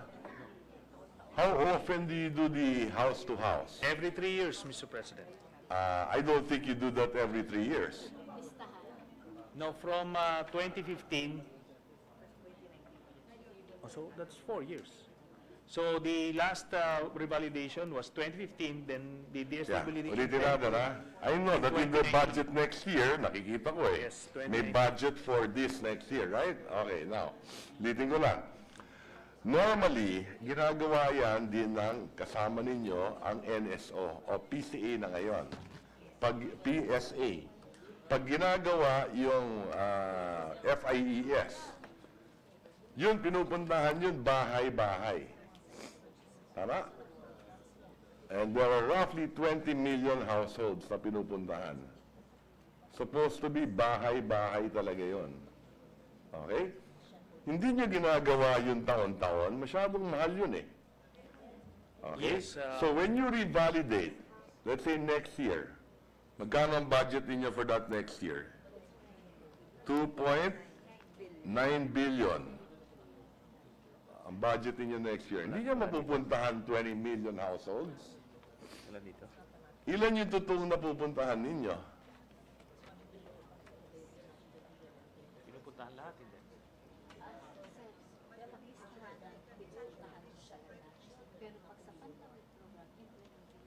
No. Yung pinag-uusapan dito yung paano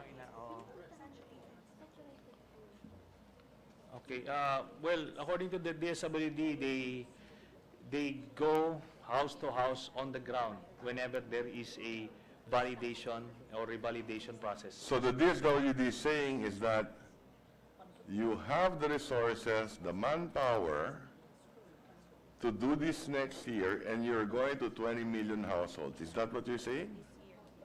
Yeah. 2018 ba? 2019? 2019 nga. Yeah, 2019. Yeah. Well, yes, provided the funds are made available, and the way they do this is they get an assistance. They're provided assistance by barangay officials, Mr. President. Okay. So, nandun ang problema ngayon. Yeah. Nandiyan ngayon yung pilian. Okay? And I wanted to get to that as well. You know, the problem with this program, nung araw okay pa to. I support it in general, but the problem now lies with, and that's why I'm supportive of the stand of the chairman of the Finance Committee to bring back your people. 3,000 yung mawawala sa trabaho eh. Sila, nandiyan, may trabaho na, mawawalan pa. Eh di tulungan na natin, alam na nila yung trabaho nila, ibalik natin siguro sa DSWD. Palagay ko, dapat, moving forward, if you want to institutionalize this program, baka kailangan dagdagan pa yung nagtatrabaho sa DSWD. Having said that, to implement this program, halimbawa, not only this, but many others, including your livelihood programs. Okay? Yan ang nagiging problema. This program, well-intentioned, magandang conceptualization ng 4Ps, I agree with it. In fact, we started it. Okay? We convinced the President to do this. Nag-umpisa nga ito, rice muna dapat eh, if you recall eh. Tapos sabi natin, mahirap yung logistic, cash na lang. Now, having said that, and teaching them to be responsible, bigyan mo na lang yung cash, they'll know what to do with it. Diba? Mr. President, Yes. But the problem now is, at the local level, nawawalang hiya yung programa din. Nagagamit na sa politika. In fact, there are some other people who are co-opted, working for the DSWD, co-opted by the local government unit na rin. Nagiging politika na yung programa din. Mr. President, I totally agree with the concerns of the senator from Batangas. And just thinking about it, probably we can insert an audit mechanism here. Probably we can tap the COA to conduct random audits of the beneficiaries, and we can insert a penal provision here, Mr. President, for DSWD personnel who are found to have contaminated the list with beneficiaries who are not qualified for the program, Mr. President. Mr. President, in fact, COA is saying in 2017 that there is 1.3 million households as non-poor. So COA is saying that 35% of the listahan are non-poor. And that is a 35% leakage, according to COA. Yes, and that's an alarming figure, Mr. President. So I'm actually inclined to insert here a penal provision. So what we can do is improve the ability in the bill of DSWD and the other relevant government agencies, halimbawa, in identifying kung sino ang dapat tulungan. Tanggalin din natin yung politika at the local level. Halimbawa, alam na natin, ang pinakamahirap, magsasaka at mangingisda. Eh di, isama na natin lahat ng magsasaka at mangingisda sa listahan. Isama na natin ang DSWD, work closely with the DA, the DAR. Well, yes, Mr. President, provided that they fall within this poverty threshold, yes. And they have qualified dependents or children who would be able to avail of the program. Correct. And remember, in this program right now, kahit wala ka namang anak, basta mahirap ka, may 750 ka na eh. Di ba? No, Mr. President. Kailan may anak na may buntis. Okay. So pag mahirap ka, wala kang anak, pero buntis, qualified ka na, di ba? So, well, Mr. President, even if we put a perfect or ideal setup here that is supposed to identify the poorest of the poor, but human nature would set in. There will be unscrupulous personnel who will do this. That's why if we would insert that penal provision. I'm with you on the penal provision, but all I'm saying is that according to 35% is the leakage. Malaki yun. Yes. That's 90 billion. Yeah. 35% of that, more than 30 billion leakage. Okay? So I'm saying there must be a better way of doing the listahanan. And if we know already, the chances are, yung magsasaka mangingisda, yung walang access to kuryente. Kaya magaling gumawa ng mga anak yung mga yan, walang kuryente yan, 2 million yon. Many of them will be eligible for this program for sure. Sigurado yan. 90% of them will be eligible. So the first constituency of DSWD should be, they should be working with the DA and the DAR sa listahan. At least in the rural area, yung magsasaka mangingisda. At yung magaling gumawa ng bata na walang kuryente kasi, sabi ni Senator Gatchalian. Yun ang unang-una. So maybe at the appropriate time, we will propose certain amendments along that line to ensure tama yung beneficiaries. That's one. Okay? Para talaga mapunta sa tama ang programang ito. Okay? Now, there are other issues, Mr. President. There are many findings. Not only COA, but also World Bank studies? Halimbawa, can the DSWD tell me, di ba yung condition dito, kailangan makapag-aral, kailangan pumunta sa daycare center, kailangan pumunta sa health center. So, is there any data to show that the families and their children are healthier?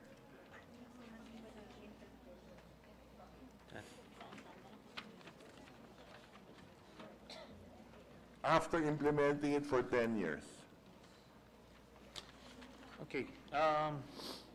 Mr. President, the positive impact of enrollment for 12 to 17 years old, 81% in non-Pantawid versus 85% in Pantawid.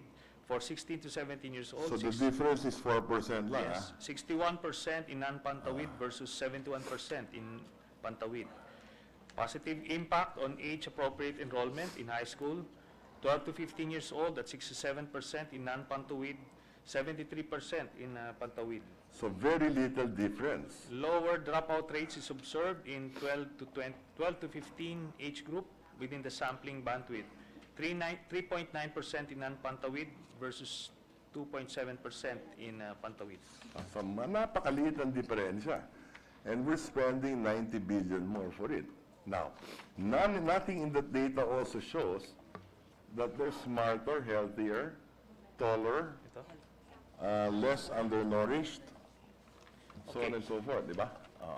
On the impact on children's health, increased availment of basic services, reduced severe stunting for young children compared to non-CCT beneficiaries. Pantawid households have 10 percentage points lower incidence of severe stunting for children, 6 months to 2 years, 5 to 8 percentage points higher take-up rate of deworming pills for children, 12 percentage points higher take-up rate for vitamin A supplement for children, 20 percentage points higher incidence of weight monitoring for children under 6 years of age, 13 percentage points higher incidence of seeking treatment for childhood diseases, and 12 percentage points higher take-up rate of iron supplements for children under 6 years old. Yeah. On the other hand, Mr. President, I can also cite all the other records here from a World Bank study and the whole report. I will just insert it in the record, Mr. President, that it doesn't show much promise. No? So I will no longer belabor the point on that. No? Now, assuming, I'll try to wrap up, Mr. President, because more or less we have ideas on certain amendments already in mind. No? Assuming there is now a formula here on how much should be given, okay? Ranging from 300 to 750, okay? For children 3 to 18 years old as well, no? Assuming the 4.4, assuming first, yung nakakatanggap ngayon na 4.4 million families, you will apply this formula. How much will the program cost? Ito sa budget nila. Ito na. 89? Hindi, sir. Ano yung tataas? Ito na lang sagot ko, sir, yung what we will cover in the household. We do not have the data yet on the budget. But we have how much it will cover in the household per capita income. Ito lang ang meron tayo, sir. Well, Mr. President, the way I understand this is it's the executive branch who would put a cap on the whole program. Then that would determine how many beneficiaries they'd be able to would be able to avail of the program. Yes. Yes, I understand what the gentleman is saying. Yeah. And I think in all practicality, it probably will work that way. Yeah. So I'm with the sponsor in this. But my question is, of the 4.4 million beneficiaries today, total members of this time, they should know exactly. if you apply this formula, how much would the program cost me? Hindi ba ito na? Di ba yung ng formula Kasi dito? ito, 500 po, tumaas po tayo ng 200 sa senior high school. Senior high school is 700. 500 lang po. There must be a computer program there. I'm sure the DSWD would have that number. It's impossible that they would not. Then there's something wrong with their listahanan if they don't have that number to begin with. Because how are they going to apply this, what is written in the proposed bill, if they cannot, they don't know ilan ba yung families with these conditions.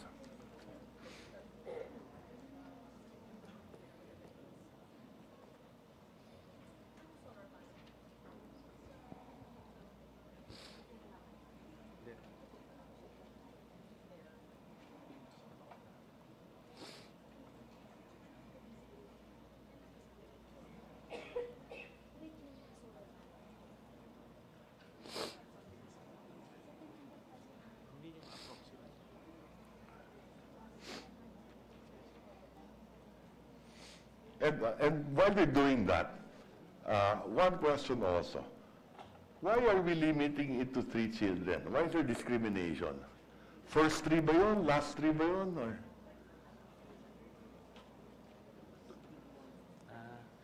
Probably, Mr. President, it's a way not to encourage irresponsibly procreating. But this is not a family, this is not a reproductive health measure. This is a tulungan ang mahihirap. I agree. But, why should we discriminate? So, nasasabihin mo sa mga anak, apat yung anak, yung kayong tatlo, eligible, ikaw hindi. Papipiliin mo yung magulang, yung tatlo, eligible, ikaw hindi. Tama ba yun? Probably it's just putting a cap on how much a family can... Eh di ba yung maraming bata, yun nga pinakamahirap din doon. We're not saying that, I don't think parents will say, uy, may pandawid, walang limit, magdagdag tayo ng anak. Wala namang ganun eh. Di ba? Bakit? Yun ang tanong. Wala namang ganun. Uy, there's an incentive to have more kids, dahil namimigay yung pandawid. I don't think people are going to say, let's have more kids. Di ba? Yes. To me, it's more discriminating pa. Well, sinabi mo, tatlo lang. Tinanggal ko na yun sa tax code din eh. So the gentleman is suggesting that if you have 5 kids, then let 5. Eh, kung mahirap sila talaga, anong magagawa ko? Kaysa naman na sabihin natin na yung tatlo pwede, yung dalawa hindi. Ito gwapo, maganda, ito pangit, hindi pwede. So as opposed to, let's say, hindi naman tama yun, di ba? There is one family who would have 6 kids, and lahat nag-aaral. One family would have, let's say, 3 kids. Oh. So the family that has 6 kids would eat up more from the program. Right? Per capita, it's all the same. Kasi binibilang naman natin dito per child, per... Kaysa discriminatory. Kahit apat. No. Well, anyway, the average is what? The average is probably 3. 2 to 3. Probably that's the wisdom behind it, Mr. President. Diba? But the average, more or less, I suppose, would be 2 to 3. Because today naman, the average family size is replacement rate lang eh. 2 parents, 3 kids. So that's the average. The senator is suggesting that we remove the cap altogether. So what I'm saying is that I'm open to the idea. Para walang discrimination. His sponsor is open as well. Okay, I'll put it this way. Sa DepEd, yung pamilya nito na may 5 bata, papasok sa eskwelahan. Sinasabi ba ng DepEd, 3 lang ang pwede pumasok, yung 2 bawal? Pag nagkasakit, universal healthcare law. Meron ba doon na, oy, yung pang-4 na anak, wala na universal healthcare? Wala namang gano'n eh. Di ba? Well, you're not discriminating. Well, according to the DSWD, the reason for the 3-child limit is so that the funds would be availed of by other household or more households. So instead of this family of 6 would eat up more from the program, then Yeah, but like you said, I look at it differently. What I'm saying is that, why discriminate? Pag DepEd, 6 yung anak, pagbabawalin mo yung 3 pumasok? Well, I agree with the wisdom of the Anyway, moving forward, Senator. the previous question was, I only asked this question because we were waiting for the computation. So how much will it cost? 89 billion, pero wala na po ang rice subsidy.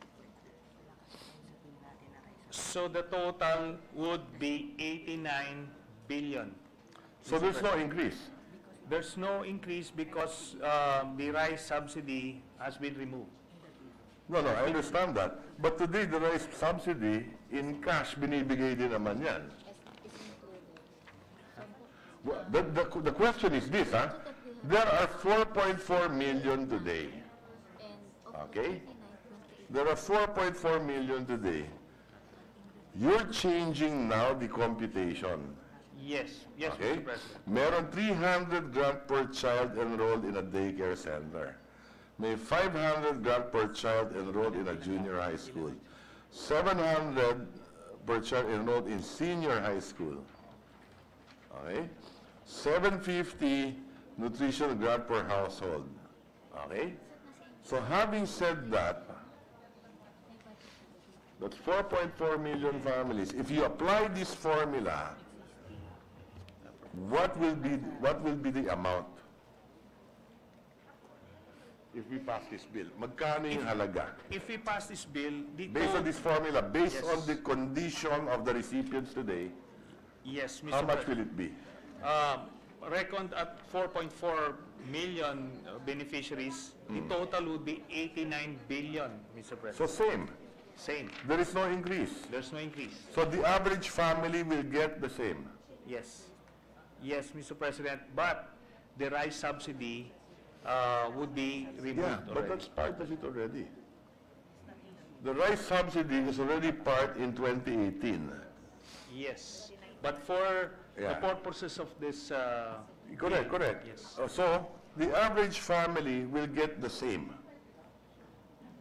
Kasi today, 89 billion na yung budget mo, divided by 4.4, in a nutshell, ito yung halaga. So even if we pass this bill, there's nothing additional for them. Meron lang formulang ganito. Well, theoretically, Mr. President, yes, but in actual distribution, the beneficiaries may receive either less for some or more for some. Correct, but on the average. On the average, yes. Okay? So it doesn't take up inflation whatsoever. Yes, Mr. President. Okay, so maybe that's something that we should study also, to take a look at that. Now, on the issue I mentioned earlier with regard to health and education, most of the statistics you mentioned are with regard to access, but not actual outcomes, that they're healthier, that they're smarter, it's easier to get the job, so on and so forth. And the reason for that is most of the problem is again with the other government agencies. In the case of health, the Siyempre Department of Health. In the case of education, the Department of Education. So supply side ang problema din naman. Kahit pumunta sila ng daycare center, wala namang gamit doon, o health center, ganoon din. Okay? So that's where the problem is. Now, one last point before I wrap up for today and propose the amendments during the next, our next deliberation. There is a suggestion in the bill creating all these advisory, grievance, independent oversight committees. As far as the advisory, so ang daming committee from city, municipal, provincial, regional, national. Okay? Dami-daming bureaucratic institutions that we're creating here. Okay? And in some instances, you are also creating or institutionalizing yung pagpasok ng local government sa politika. National government program to. Siguro mas maganda siguro national magpatupad. Wala po. MSWD. Para hindi magamit sa politika. Yes, Mr. President. Because what is happening today is local governments, inaalagaan nila yung 4Ps na yan. Politika. Okay? Bibigyan, tatawagin ni Mayor, tatawagin ng DSWD officer. May mga head ng pamilya, yung mga 4Ps, mga leader, pangkat leader. Parent leaders, tatawagin ngayon yan. Bibigyan ng konting ayuda. Dito tayo. Yan ang totoong nangyayari dyan sa baba. Napopolitika yan. So, paano natin gagawin na mabawasan yung pamumulitika sa baba? Because it corrupts the system. It corrupts the 4Ps program. So, is the gentleman suggesting that we take At the appropriate time, yeah, take out the participation of the local government units? It is a thought. Yes. It is a thought. I would agree. And like you said, instead of firing the DSWD personnel, nga pala, why is the DSWD willing to fire 3,000 people? Why are they willing to hire? Well, according to the DSWD, it's for the SLP program, Mr. President, and since that program has had a budget reduction, so they're forced to reduce the administrative personnel. Maybe we should look at that program also in the Pandawid Pamilya. Like I said, if you look at the budget, 90 billion for Pandawid, livelihood program, 1.7B. Now, in 2018, it was 5, magkano ba in 2018? 1.7. Is it? I can see. Where is it here? Yeah. In 2018, it was 5 billion. In 2017, your livelihood program was 9 billion. Okay? And the Pantawid was 78. Ang ginawa dito, dinagdagan yung Pantawid from 78 to 88, yung livelihood from 9 to 1.6. When it should be the reverse.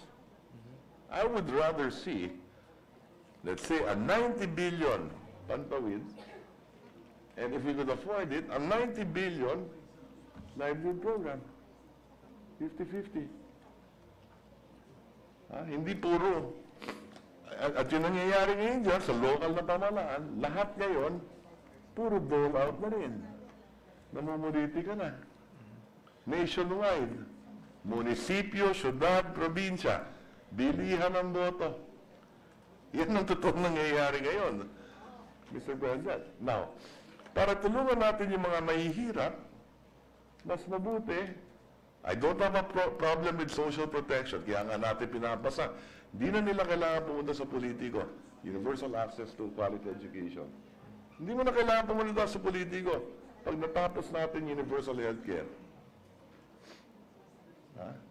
Dito naman, gumawa tayo mag-design tayo ng programa, meron tayo social protection, pantawid nga, the same time we're teaching you skills, giving you livelihood opportunities para may trabaho ka o para may pinagkikitaan ka. So why not a 50-50 budget for that? Instead of a lopsided, dati 78-9, ngayon lumalabas 88-1.5. Mr. President, let me just point out that there's nothing in this bill that that specifies allocations. So if it's in the wisdom of the executive branch and Congress as they deliberate the budget, if they deem it wise to add more funds for the livelihood programs, then we're all for it, Yes. Mr. President. I look at it from this perspective, Mr. President. We are institutionalizing the 4 Ps. We've had 10 years of experience with the 4 Ps. Okay? We've seen the good side of the 4 Ps, and we've also seen the negative side of the 4 Ps. So we're saying as well, we agree with social protection, but we also agree that we should teach a man to fish. So why not do both equally? Palagay ko, mas mabuti yung para sa any poverty reduction strategy.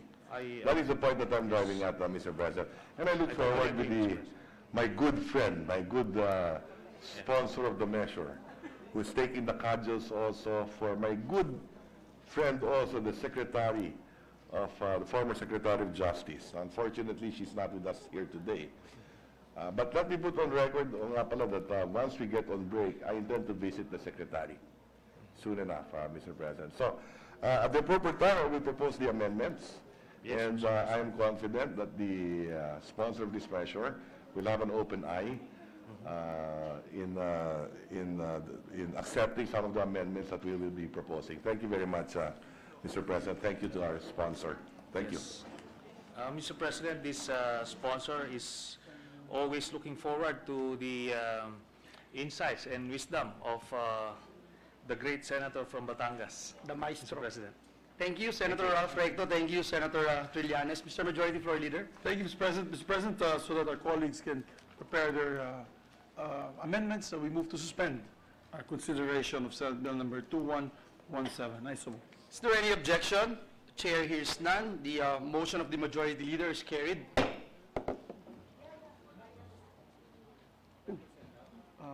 Yes. Mr. President, I move that we resume, or resume consideration rather, of Senate Bill number 1950. I so move. Is there any objection? Chair hears none. The motion of the Majority Leader is carried.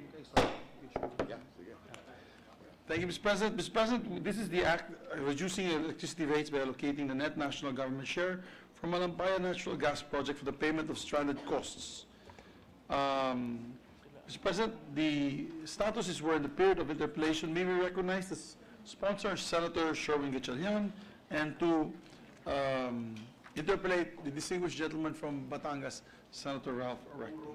The Senator from Valenzuela, Senator Sherwin Gatchalian, is recognized together with the Senate President pro tempore. Our idol, Senator Ralph Recto, is recognized. Who, according to Senator Frank Vilon, Senator Ralph is the author of this law. Yes. But he will ask we take note of that, Mr. President. Similar to the 4 Ps, similar to the original version of the 4 Ps, which had an inflation adjustment, Mr. President. Now, having said that, Mr. President, I thank, as I did during the sponsorship of this measure, thank Senator Gatchalian for seeing fit that he report this out in the floor, both of us being principal authors and he being a sponsor and me a co-sponsor of this measure. No? And we've looked at ways of reducing the price of electricity. So this is one. Senator Gatchalian has many other proposals, and I support all those proposals. So the purpose of my interpellation today is a friendly interpellation, Mr. President. Thank you, Mr. President, for... all the time naman, it is always a friendly interpellation, Mr. President. Until you ask the questions that are very difficult to answer, Mr. President. Okay. Now, the point that I'm trying to drive at is, we know how much, based on the sponsorship, the interpellation of Senator Dillon, na tingin ko, kaya pa natin lalong mas pababayin ang presyo ng kuryente. In fact, napag-usapan natin partially some of those issues earlier. But just for the record, so that our trend of thought continues, what is the purpose of this measure, Mr. President? Mr. President, again, Mr. President, let me thank the good gentleman from Batangas for coming up with this brilliant idea of wiping out the stranded costs and stranded debts that were incurred by the National Power Corporation a long time ago, more than 20 years ago, Mr. President.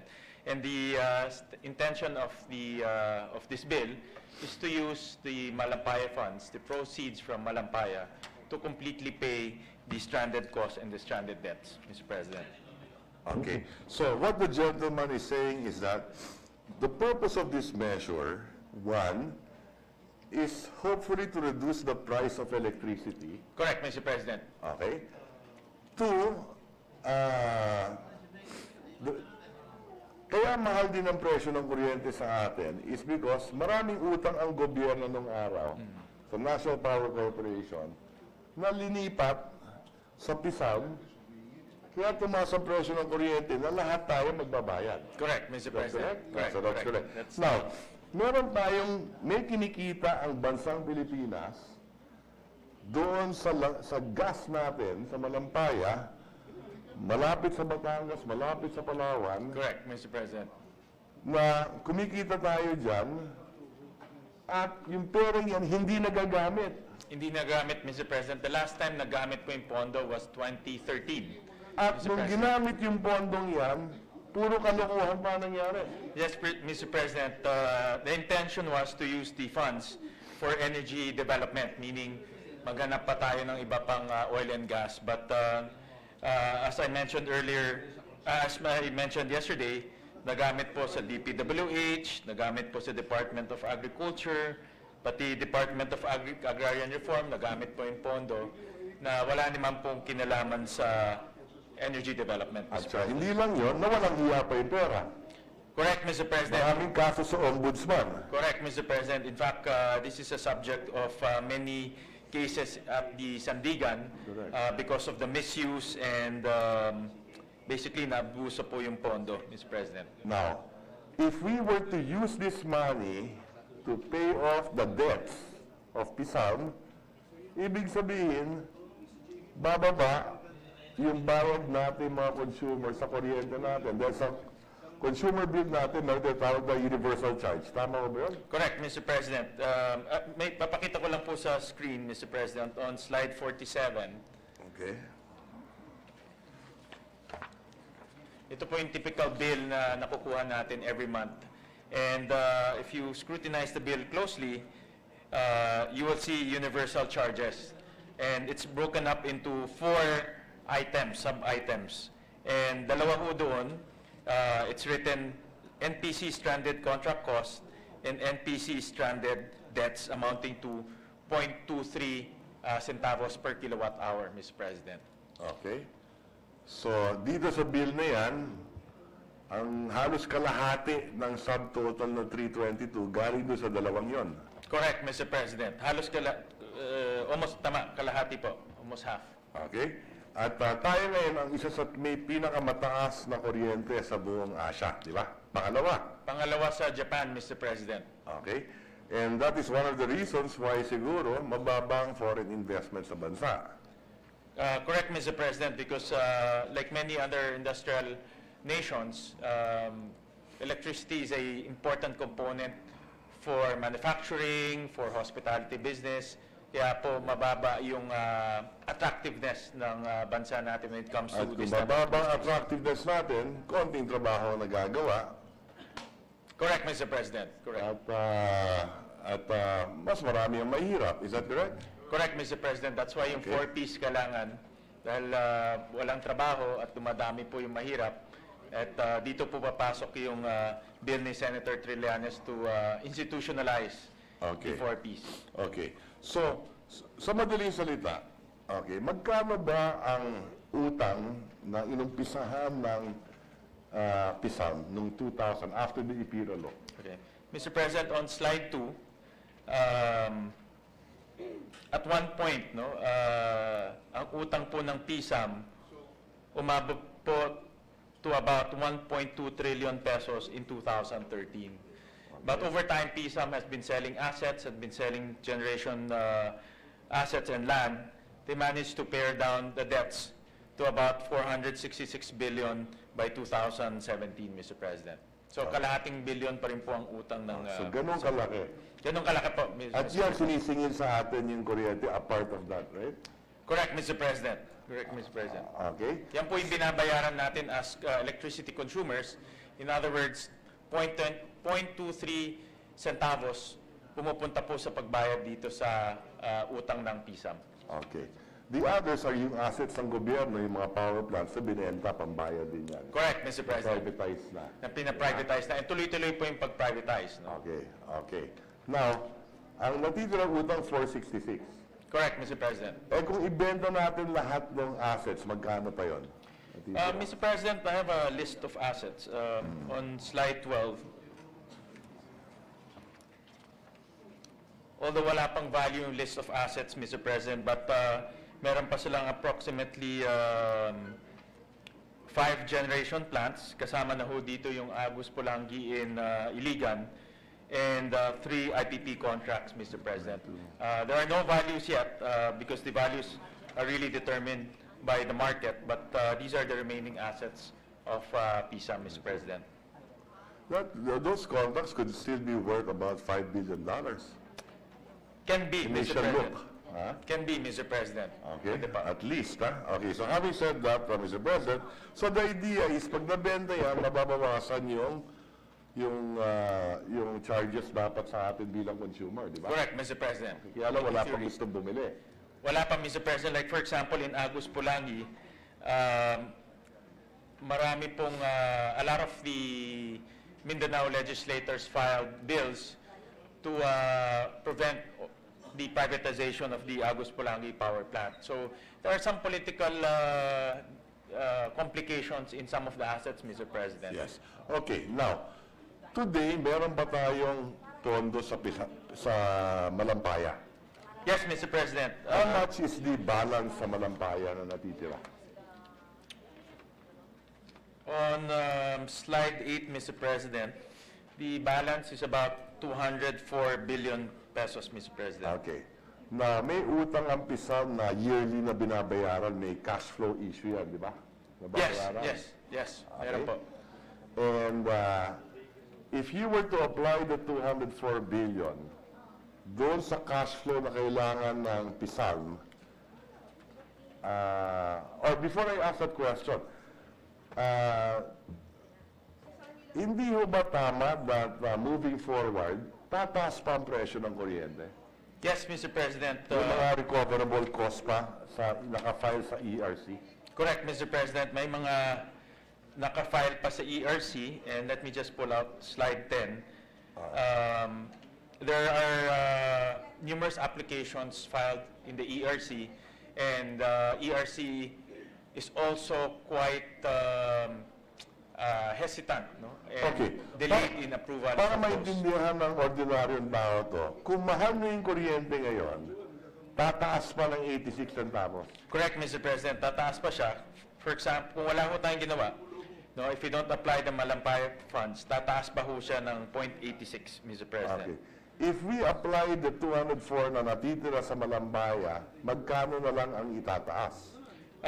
Kung in-apply natin yung 204, Mr. President, ang itataas na lang po is 0.0126.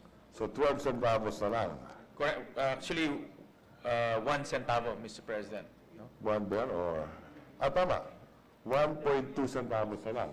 Yes, Mr. President. Instead of 86 centavos. Correct, Mr. President. Pero tataas pa rin ng 1.2. Correct, Mr. So President. nabawasan natin yung 84.8. Malaking bawas na, Mr. President. Okay, now, hindi ho ba na may makukolekta pa tayo sa Malampaya sa 2019, 2020, 2021? There is still a continuing collection, isn't that correct? Tama ho kayo, Mr. President, dahil tuloy-tuloy pa rin yung production ng Malampaya. And, until what year? Until 5 years from now, so 2024. So we expect to collect until 2024. And how much are we expected to collect between now until 2024? Another 150 billion? In slide 4, Mr. President, slide 14, Mr. President, this is a slide that was supplied by DOE.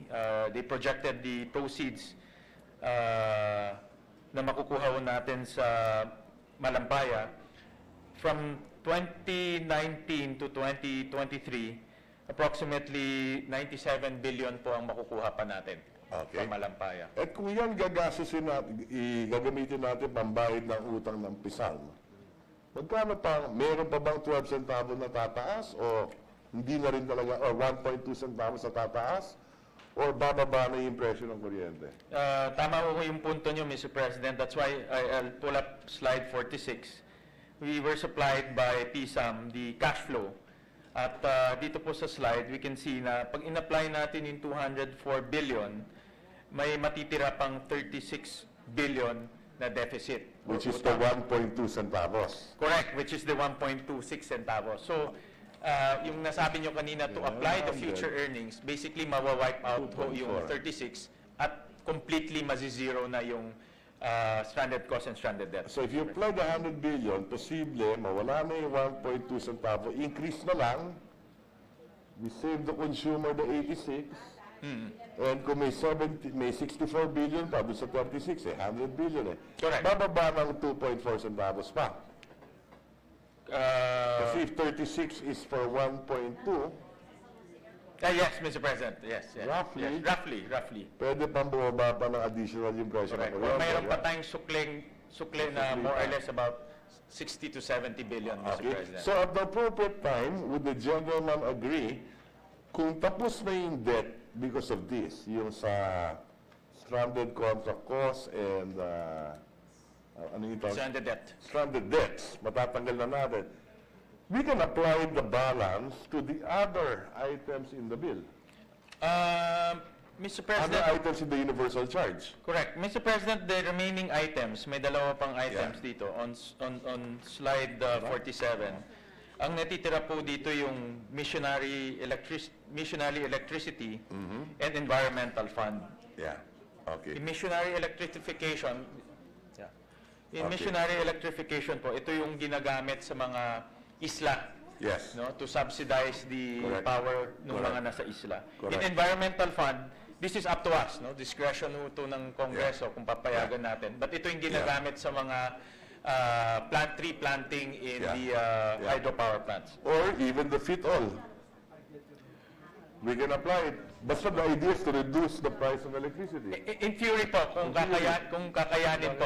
Yeah, kung kakayanin, in theory po. So, would the gentleman accept at the appropriate time, maybe on Monday, maximum, an amendment to ensure that, kasi kung sumobra yung pera Yeah. Definitely, Mr. President. We can use it for any other item to reduce the electricity rates. Definitely, Mr. President, dahil kung sobra pa yung pera at mapapababa pa natin electricity bill natin, definitely, pati tayong dalawa makikinabang ho tayo. Okay, so thank you very much. Thank you, Mr. President. That is the extent of my interpellation. I thank the gentleman for, as always naman, having an open mind to some of the ideas of this representation. Thank you very much. Thank you, Senator Rizal. Thank you very much, Mr. President. Majority Leader?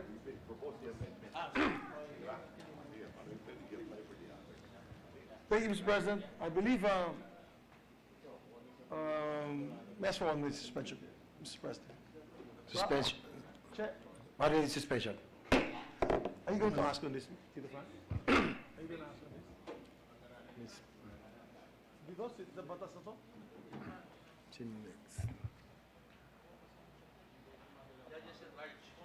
Okay. O sige, suspend ko muna to. Ito na.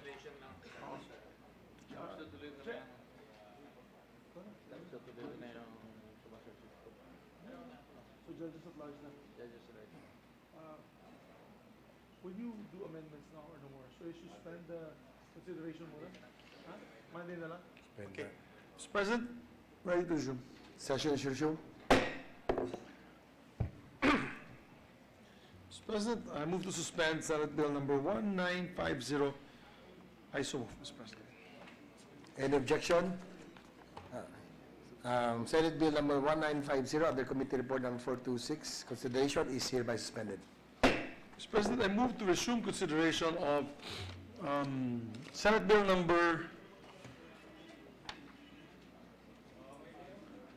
2065, I so move, Mr. President. So any objection? There being none, consideration of the said measure is in order. District Act creating positions for judges at large.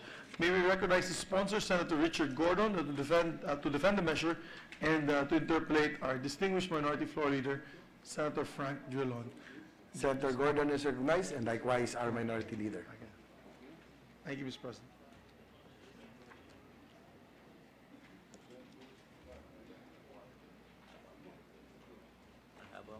Sani.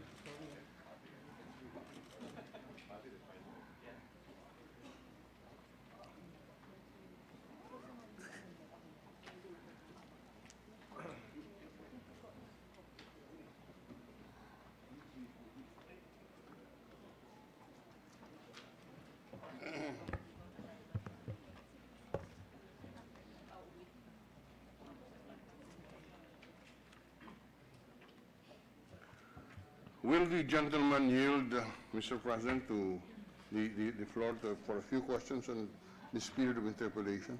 Willingly, Your Honor, to the very able and highly qualified Secretary of Justice and lawyer. I'm tempted not to ask questions anymore. I am tempted not to ask questions anymore. Firstly, we manifest on the record that we are in support of this measure. But we want to spread into the record certain principles because there are certain doubts expressed on the constitutionality of this bill, given the fact that the Constitution authorizes the creation of courts, not of positions as expressed. And here we are creating positions of judges at large. And if you look at our legislative history, we always create courts, not position of judges. But nevertheless, Mr. President, we believe that at the end of the day, the constitutionality can be defended. And that is why we want to raise certain principles on the record. First, is this the first time that the position of judges at large is being created once we pass this law? Yes, Your Honor. I have checked this with no less than the court administrator, Your Honor. Allow us to qualify that, Mr. President. This is the first time that the position of judges at large is being created under this Constitution. But in the previous Constitution, in the Judiciary Act of 1948, that's right. There were judges at large position created. But as we all know, the Constitution in 1948 did not prohibit this. In any way, so this is not the first time that these positions are created. Now,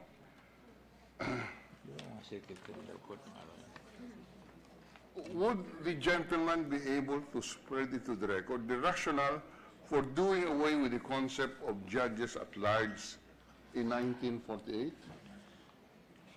Why did we discontinue with that practice before?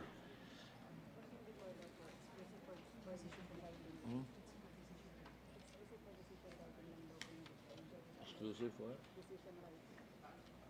Even judges at large.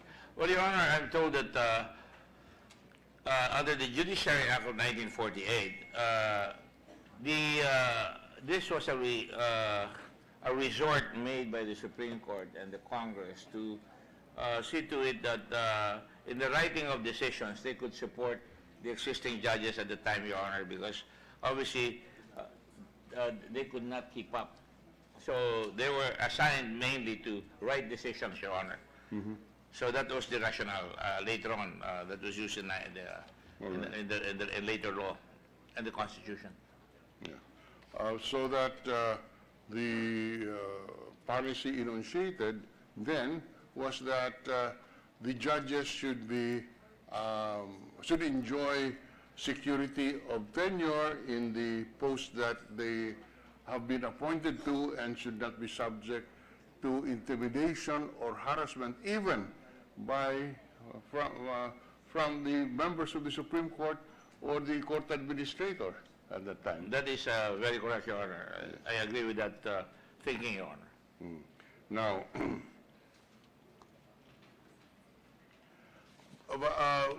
we know that the court system today is suffering from a huge backlog, and the backlog is partly attributed to unfilled positions. That is so correct, Your Honor, and we have already... Yes. As a member of the Judicial and Bar Council, would the good sponsor give us an idea as to what is the situation insofar as vacancies in the judiciary are concerned? Most definitely, Your Honor. Court vacancies as of October 10, 2018, for the regional trial courts alone, there is a vacancy of 387, Your Honor. Or Sorry, sir? 387. Vacancies, okay. Or 32.2% vacancy rate.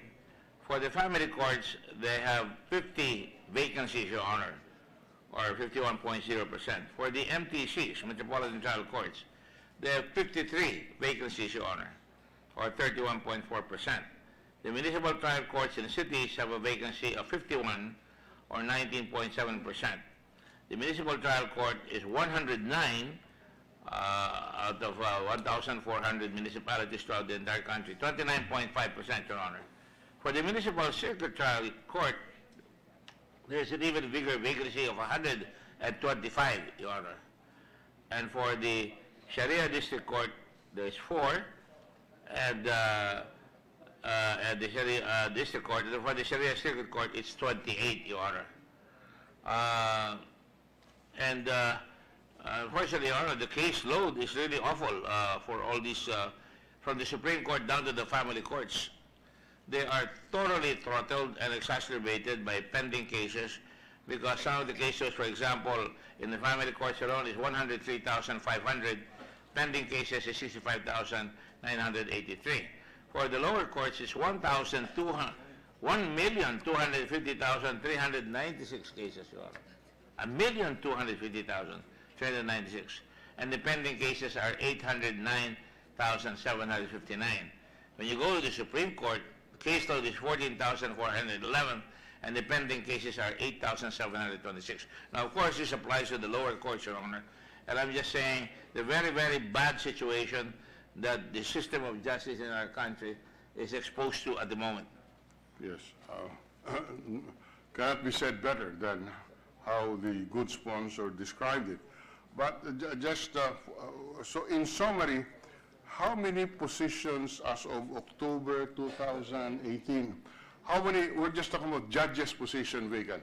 First, how many are authorized and how many are unfilled out of those authorized? Just in summary, and we do not have to deal with the unfilled administrative positions, just on the judicial positions. The total authorized positions, Your Honor, for judges from the regional trial court all the way down. I can go to the regional trial court. Total authorized positions is 1,308, and the filled positions are 811, and the unfilled positions are 497. So that's the total unfilled. The Metropolitan Trial Court judge, they have 169 authorized positions, filled positions of 97, and they have unfilled positions of 72. For the City Trial Court judge, total authorized positions is 263, and the filled position is 217, and they have unfilled positions of 46. So the Municipal Circuit Trial Court judge, 468 are authorized, filled position is 348, and unfilled position is 120. So the Municipal Trial Court judge, they have total authorized positions of 366, and the filled positions is 258, and an unfilled position rate of 108. The total, Your Honor, is 2,574 total authorized positions. Filled positions is 1,731, and unfilled positions of 843, for the totality of the pressure of the lower courts, Your Honor. I'm sorry, can we have the last figures, Mr. Sponsor? The total authorized positions for the courts that you enumerated is 2,574. That's correct, sir. That's the authorized positions. Yes, sir. And how many are unfilled or vacant? 843. 843. Yeah, that's right. 843. These are all authorized. Yes, Your Honor. Meaning funded. Yes, Your Honor. Di ba? Funded yan? Funded ito, di ba? Yes, Your Honor. So anong po nangyayari doon sa funds na yung nagagastos? You know, it's the same question I always ask whenever I see our friend, the Executive Secretary, Big Bong Medjaldea, because I said, you know, the President has got to start appointing judges. Yes. And baka kako lumilipad yung pera na dapat nakalaan dyan.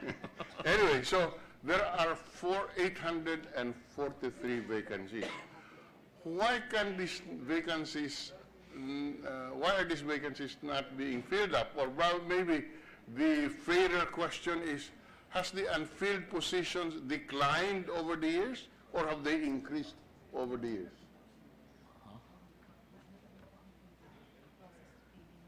Well, the filling of the judges' positions are very tardy, Your Honor. They're very slow.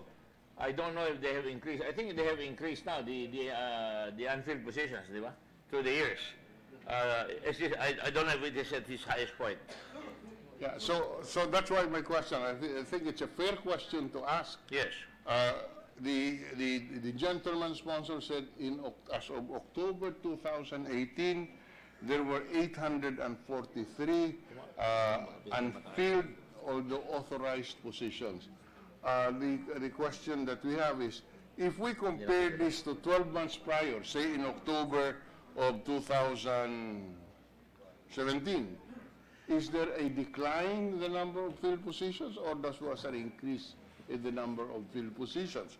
This data would show to us how diligent the court administrator is, or the office of the president is, in appointing judges. Because if it has worsened, then really something is wrong. Your Honor, Your Honor, before I answer that question, I'd like to say that apparently there's a 2-year lag before they're appointed. 2-year lag? Yes, Your Honor. Takes a while before any judge is appointed. And I have been wondering about that because I sit in the Judicial and Bar Council, and there's an awful lot of judges applying, but the rate of appointments is quite low, Your Honor. So, Mr. President, sad to say, even if we create judges at large, if there's a 2-year lag, the system of judges at large will not work for the simple reason that there will be no appointments if we are going to follow this or if we are going to look at the experience insofar as, or the data insofar as this issue is concerned. You may be right, Your Honor, but I think it will put added pressure to the executive because it will really show that the Congress is very, very concerned about the tardiness of the process of appointments, Your Honor, and or maybe that he might appoint the temporary positions that we're talking about here before he starts appointing the more permanent ones. I mean, I don't know what is the rationale, quite frankly.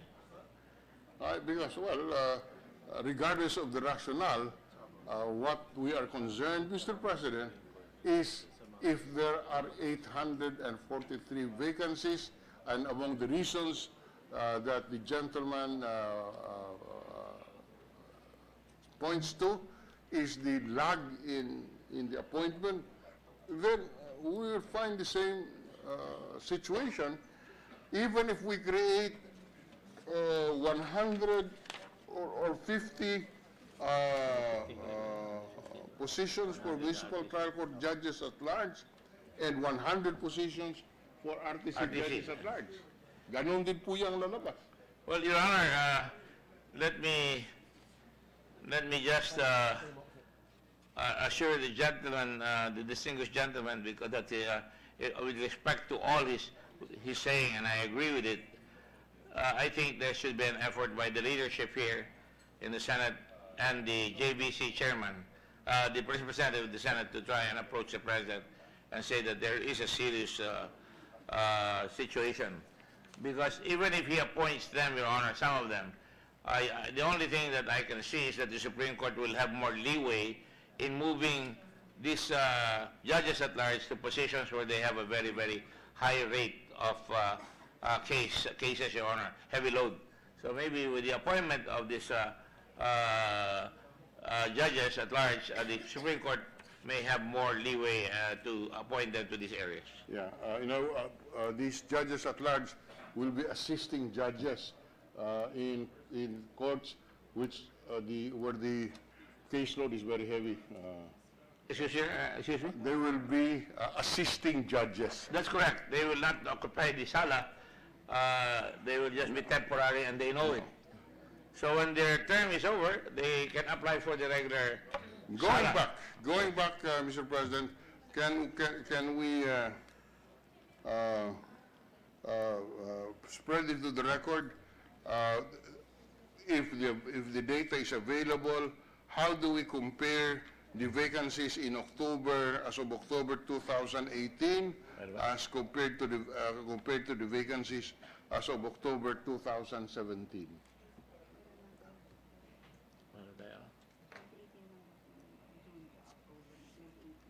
We have 2018, Your Honor, but we're still trying to search, and maybe we should give the clerk of court a call on this matter, because or the court administrator a call, so that we would know more effectively. But obviously, the court administrator's office has been, all of them, from the Chief Justice and even from the previous Chief Justice, they're all concerned about this slowness in the appointments. Mr. President, there are now, for example, 210 lower court judges that are pending appointments, Your Honor, in Malacanang.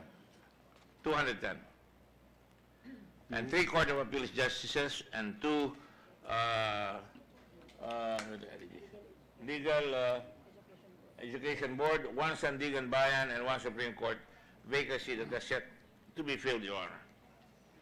I would strongly suggest, Mr. President, as enunciated by the good sponsor, that maybe the Supreme Court Chief Justice and the Judicial and Bar Council should have a special audience with the President and emphasize the urgency of this situation where there are over 843 vacancies out of 2,574. This is 30% are vacant. That's correct, Your Honor. And the gentleman, as usual, is very prescient, because in one of our meetings, this representation asked the previous chairman of the Judicial Bar Council, and again, the current chairman, I believe I've asked also, that maybe we should make representations. In fact, in the questioning of, for the position of Chief Justice, one of the questions I preferred was whether he would go, or the appointee or the prospective candidate for Chief Justice would have the courage, or not the courage, but the assertiveness to try and get to the President to gently nudge him on the slowness of justice brought about by the lack of appointments. That should not be a difficult challenge. It is simply asking the President to perform the task assigned to him under the Constitution with more expediently. He is a former prosecutor, and he knows how vacancies adversely affects the work in an office. And here, 1/3 of the judiciary positions are vacant. And in fairness to the Chief Justice and the President and the previous ones, Your Honor, they are ready to do that.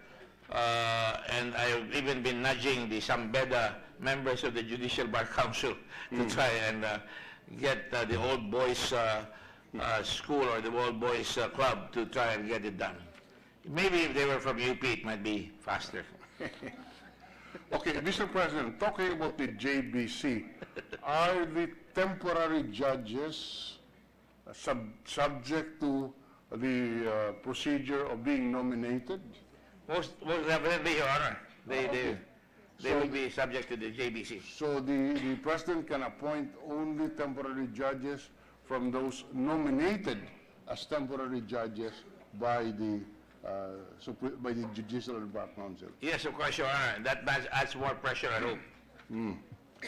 Okay, and is it the intention of the sponsor to fund immediately upon the passage of the law all the 100 positions of RTC judges at large and 50 positions of the MTC judges at large and their staff? They have it in their fund to fund them. Meron ba tayo dyan?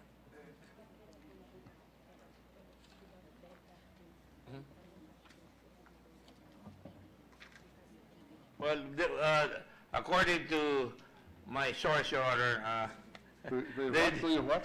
My source. Your source.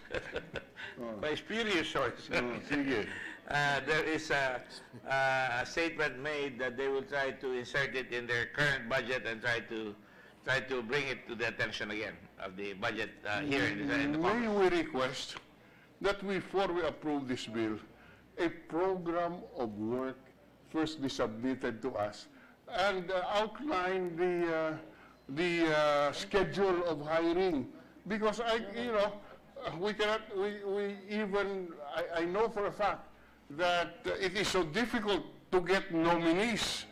And here, Mr. President, you're talking only about not only the positions of judges, but the personnel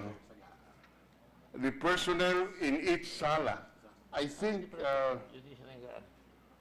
kaya po, this requires a large budget because I would repeat, we are talking only about the compensation of the judges, but of the entire complement. And for that matter, Mr. President, may we know how much is the budget of one RTC under the present allocation? Yes, Your Honor. For the regional judges at large, for RTC, it would be 1,817,000 pesos, Your Honor. That's the compensation of the judge. Yes, Your Honor. 1 million. Yung staff. Kasama na yun, di ba? Kasama na po yun, pati staff. Cannot be, sir. Paano naman sweldo ng 1 milyon lang ang huwes at saka buong staff niya sa isang taon? 1.8, that's almost 2 million, Your Honor. 2 million? Is that for? Well, where he will be going, he will be able to tap into the staff. And if this is not sufficient, certainly, Your Honor, we have to be responsible and provide them with the ammunition. I know. That's why we are not objecting to. Yes, of course. I know that, Your Honor. To providing them with the adequate budget. What we're just talking about is the right budget, because this is the right amount. So that is why, may we request that before we approve this bill, we would like to see the court administrator submitting to us a quote program of work, open close quote. How many judges do we intend to appoint on year one? We have here a total of 150 judges. Hindi po biro ito. That's 181,700,000 for 1 year. Per judge. For the 100 RTCs. 181,700,000. For the salary alone? Yes, Your Honor. Okay. And I understand the staff. But I agree with you. It seems ridiculously low. Yes. But, apparently nowadays, people walk on air, Your Honor. This is DBM. This is DBM cutting down their budget. Well, even the sponsor himself is not so convinced that this is the correct figures. I agree.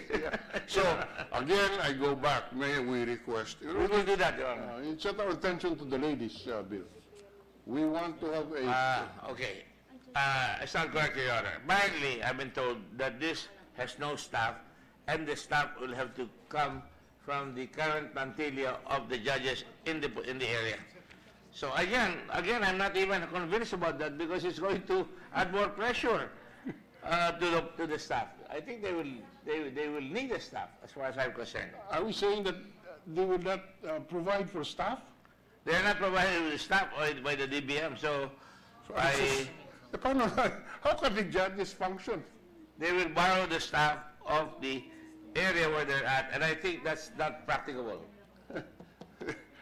I am afraid, Mr. President.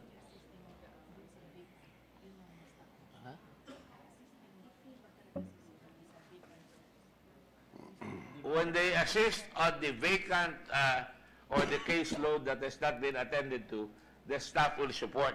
I still think it's short, Your Honor. I agree. You know, I don't believe in sending people to battle without the necessary ammunition. And rest assured, Your Honor, I will make representations immediately. Yeah.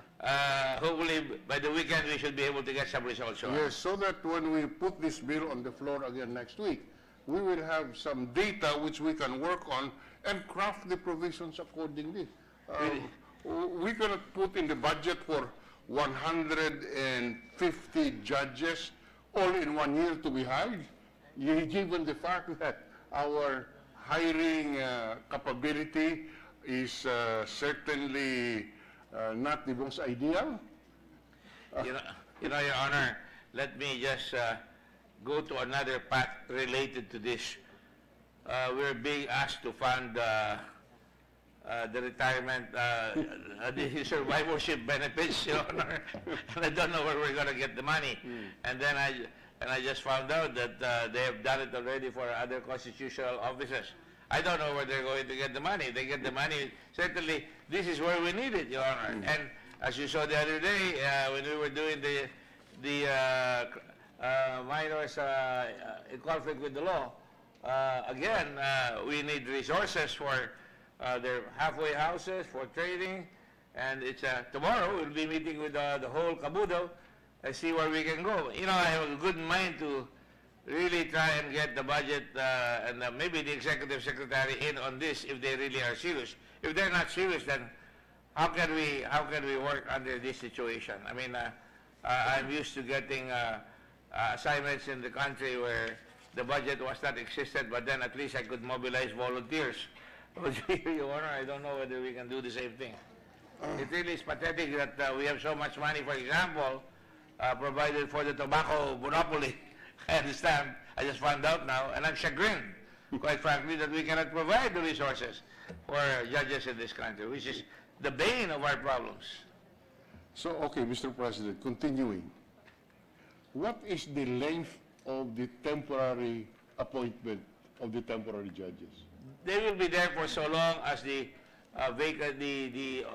load is still immense, and when they are able to approximate the ideal caseload, then they will be brought either to another area where they are needed, or they will be placed, I suppose, into exterior darkness once again to lobby for another regular position, Your Honor. But they cannot just be appointed right away. Yeah, I am not objecting to this concept, but is it the intention that this will be permanent temporary judges? Yes, Your Honor. Huh? They will have security of tenure, but they will be temporary. Ganun ba yun? No, they have I would imagine permanent security of tenure, but they have no permanent sala. As you say, no permanent court. So they are masterless samurai. They are judges at large with no specific sala. That's right, Your Honor. And they can be assigned to any sala. Yes, Your Honor. Or so that in that sense, they are, they do not, they have no permanent assignment. Yes, Your Honor. It's a flexibility that is provided. Which probably is the rationale for not providing staff, because they will be manning the courts which are organized and where there are pending cases. That's correct. They only handle the pending cases there. Yes. So that is, and there, if it's organized court, may mga personnel thereon. That's what I said. That is why, now we understand it, the budget will be only for the salary and other emoluments of the judges and none for the staff, because they will have no staff as they will be assigned to salas which are already organized and funded. That's correct, Your Honor, but I think the volume, the sheer volume is still daunting already. But then you augment the personnel of the existing sala rather than hire personnel for the judge. That's correct, Your Honor. All right. Brilliantly placed. Yeah, of course. Itong majority leader natin, nag-uusap pa tayo dito, sabi niya, tama na yan eh. You know, this majority floor leader is I'm beginning to worry about him, Your Honor. He goes inside and pushes food upon us so we will fall asleep and not interpolate anymore, Your Honor. What kind of majority leader does the majority have? He bribes us with egg pies. I don't know where he gets them, because the other senators don't have that. Okay. There is a constitutional provision. Yes, Your Honor. That the temporary assignment of judges shall not exceed 6 months in the Constitution. Yes, Your Honor. Now, that also found its way in your bill. Yes, Your Honor. It's my fault. As I told you previously, it's my fault. Sometimes I do not want to say this, but I plead guilty due to pressure of work. I don't know how that fell within the cracks, Your Honor, but I plead guilty. So this will be amended at the appropriate time by the Yes, Your Honor. We already have prepared amendment. Now, all right. The majority leader again signals me to stop talking, and that should be, and therefore we now, we were waiting for that data. Yes, Your Honor. We'll try to finish this next week, but let's have that data so that we can have a more rational discussion. I always enjoy this interaction, Your Honor, because I always learn something from the distinguished minority floor leader. Thank you. We suspend our interpretation according to the wishes of the majority leader. Majority Leader. Thank you, thank you. Thank you, Mr. President. Mr. President, very naughty. Mr. President, I move to suspend consideration of Senate Bill number 2065. I so move, Mr. President. Consideration of Senate Bill number 2065 under committee report number 496 is hereby suspended. Yes. One final housekeeping, well, bit of legislative work, Mr. President. I know we both have to leave soon, but with the permission of the body, Mr. President, I move that we resume consideration on, what bill is that? Anong bill ulit? Organ? Sabay. Sponsor man. Ito na, tapusin ko lang yung case. What number is it? Senate Bill number 2121. I so move, Mr. President. Consideration of Senate Bill number 2121 is in order. Will become rich? Yes, hopefully with this they will become rich, Mr. President. This is the Magna Carta for the poor. May we recognize the sponsor, Senator Sonny Trillanes, and I believe to ask a few questions is our distinguished gentleman from Bulacan, Senator Joel Villanueva. Senator Trillanes is recognized.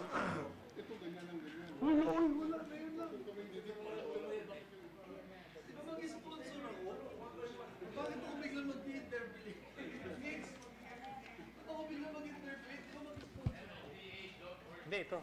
Yung Magna Carta. I thought you were going to ask Magna Carta for the poor. Ako yung kaninang tinawag doon, di ba? Overtime. Overtime. Ito na. Tanong mo na yung Magna Carta for the poor. Maybe recognize the two gentlemen. Okay, Senator Villanueva is recognized. Thank you, Mr. President. I'll be very quick, and may I just know from the distinguished sponsor if he would yield to some clarificatory questions from this representation. Yes, Your Honor. But first of all, at the onset, we'd like to spread on the record that this representation fully support this particular measure, Mr. President. And in fact, I fully recall during the previous administration, when this measure passed, and before it was vetoed, I was part of the members of the cabinet.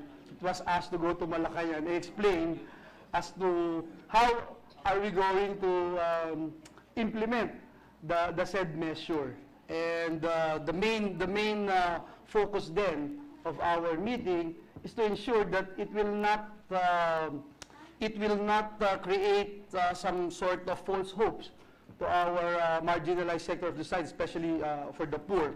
And that's why yesterday, Mr. President, based on yesterday's interpellation, I think the Senate Minority Floor Leader perfectly pointed out some issues with regard, for example, the system of progressive realization,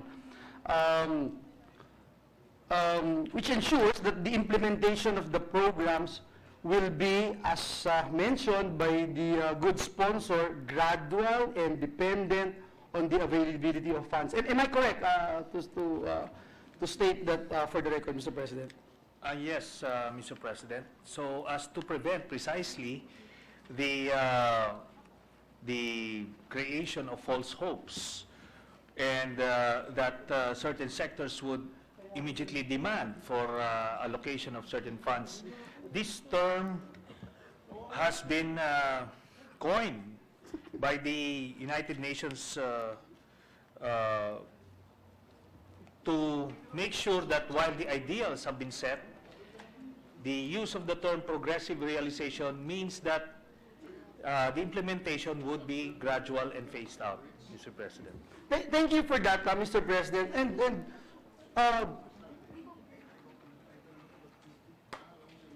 hearing from the distinguished sponsor, gradual and dependent on the availability of funds. When you talk about gradual, Mr. President, how would, if indeed, for example, if the National Anti-Poverty Commission would be implementing this, how would they determine the programs and or sectors that would be prioritized if it's gradual? For example, this is the, ang funds available ay ito lamang, ano po yung magiging prioridad na programa? Naka-itemize po ba ito at alam natin para, of course, for the beneficiaries to know na ito talaga yung mauunang i-prioritize? Mr. President, on Section 8 of this bill, it defined the National Poverty Reduction Plan and enhanced coordination and convergence among government agencies. So the NAPC basically will just integrate and oversee that all the poverty alleviation programs are cohesive and that they would be allocated funds for their implementation. Now, in the proposed amendment, which I will state later on, to avoid again the problems created by the bill that was previously passed on third reading and vetoed eventually, we would insert that the implementation of this act is through the principle of progressive realization, provided that the President and Congress have the prerogative to allocate funds to all poverty alleviation programs as they may deem necessary through the General Appropriations Act. If I get it correct, Mr. President, distinguished colleague, it will be actually the Congress that, eventually, that allocates funds. So yes, they will be the ones to point out this will be prioritized, this will be funded first before the other. Yes. Because, Mr. President, I made mention about this because according to Philippine Statistics Authority, farmers, fishermen, and children registered the highest poverty incidences. I was hearing attentively a while ago with the discussions between the distinguished sponsor and the Senate President pro tempore a while ago. I just wanted to find out, for instance, in this particular matter, will they be prioritized? What programs will be prioritized, catered to the, for example, agricultural sector, since they register high poverty incidents, and as of third quarter of 2018, their sector declined, actually, Mr. President, by 0.4%. Well, they should be prioritized if they comprise the bulk of the poorest of the poor, Mr. President. And what the NAPSI will do is just to formulate the plan. But then it's the prerogative of the President to allocate the funds, and eventually through the General Appropriations Act, Congress would then participate if they believe, as cited a while ago by Senator Recto, if they feel that we should add more for the sustainable livelihood programs, then the members of Congress can increase the budget and basically disregard whatever recommendations of NAPSI would have. Thank you, Mr. President. Maybe the point that I'd like to point out is the fact that if you talk about gradual, Mr. President, maybe if we can come up with some sort of mechanism to ensure that when you talk about the gradual process, ito yung pondo na pupunta, unahin na natin, i-prioritize na natin yung sector with the highest poverty incidence, Mr. President. And thank you for that, distinguished sponsor. Now, just to expedite the process, let me point out something here in Section 14 of the bill, because it also provides that the government shall set programmatic standards to be achieved over time. Talk about programmatic standards. Could the distinguished sponsor expound and explain this idea of programmatic standards? Mr. President, that will, in my proposed amendment, Mr. President, that sentence would be deleted. Okay. Yes. So, yeah. Then it's useless for me to raise it. Thank you. Well, one last point, Mr. President. One of the targets of the PDP, not PDP Laban, but Philippine Development Plan of 2017 to 2022 is to reduce overall poverty rate from 21.6% in 2015 to 14% in 2022. May we know from the distinguished sponsor, what do we expect after the passage of this law? Will it be able to push, for example, the targets of the government in reducing overall poverty? Do we have that kind of goal, Mr. President? Well, that's the primary objective of this bill, Mr. President, the creation of the National Poverty Reduction Plan. And but this bill will now harmonize all the poverty alleviation programs to be overseen by the NAPSI. So, in terms of specifics, this will not pretend to predict a reduction of poverty incidence from this level to a certain level, but it sets the ideals for the state to provide for the poorest of the poor by stating their rights to education, food security, health services, and livelihood, among others, Mr. President. Thank you, Mr. President. Just one last point. When you talk about overseeing, and NAPSI will be on top of it, overseeing different anti-poverty programs of the government. For example, Mr. President, yung TESDA program on giving scholarships to the poor, meron po, with the passage of this measure, meron po bang say ang NAPSI to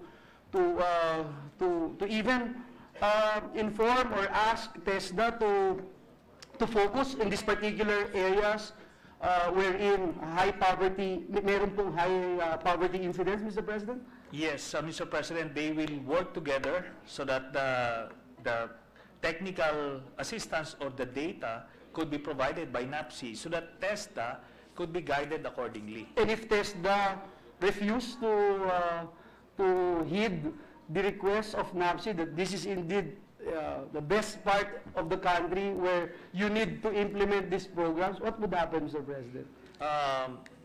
Nothing, Mr. President. And We'll just go after them come budget season.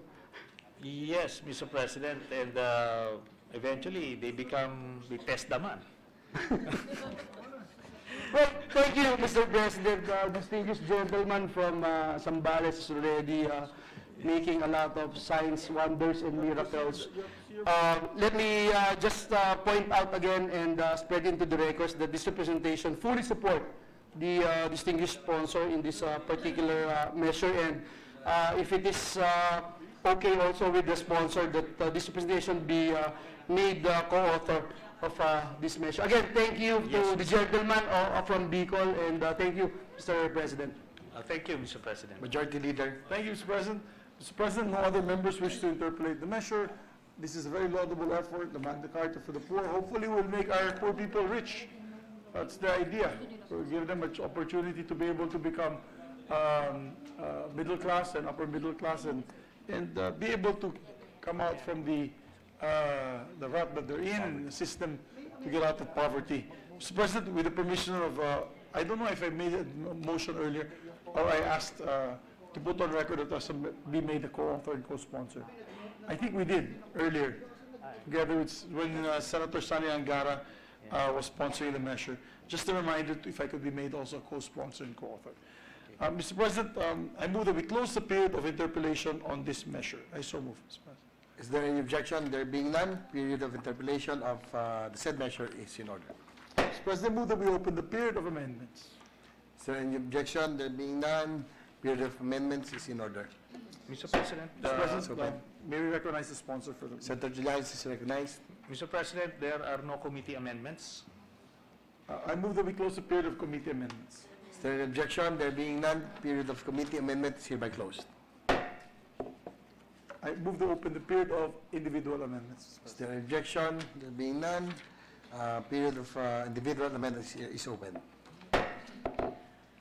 Mr. President, on page 3, line 15, delete the superscript 1 after the word realization. I so move, Mr. President. Is there an objection? There being none, it's approved. On page 3, delete the corresponding footnote at the end of the page. Mr. President, I so move. Is there an objection? There being none, it's adopted. On page 3, insert a new definition as subsection H after line 12, which shall read as follows. Progressive realization shall refer to a process of implementation which will be paced according to the availability of funds and which adjusts to the exigencies of the times. I so move, Mr. President. Is there an objection? There being none, it's hereby adopted. On page 9, section 13, lines 11 to 13, delete the whole section 13. Mr. President, I so move. Is there an objection? There being none, motion is approved.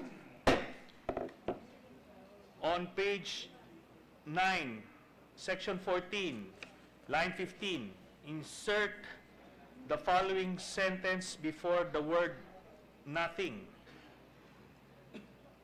The implementation of this act is through the principle of progressive realization, comma, provided that the President and Congress have the prerogative to allocate funds to all poverty alleviation programs as they may deem necessary through the General Appropriations Act.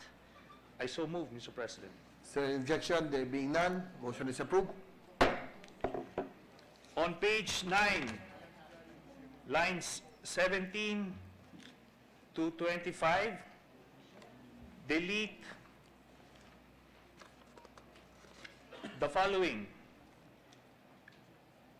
For the purposes of this act, progressive realization shall mean a process of implementation which will be paced according to the availability of funds and which adjusts to the exigencies of the times, period.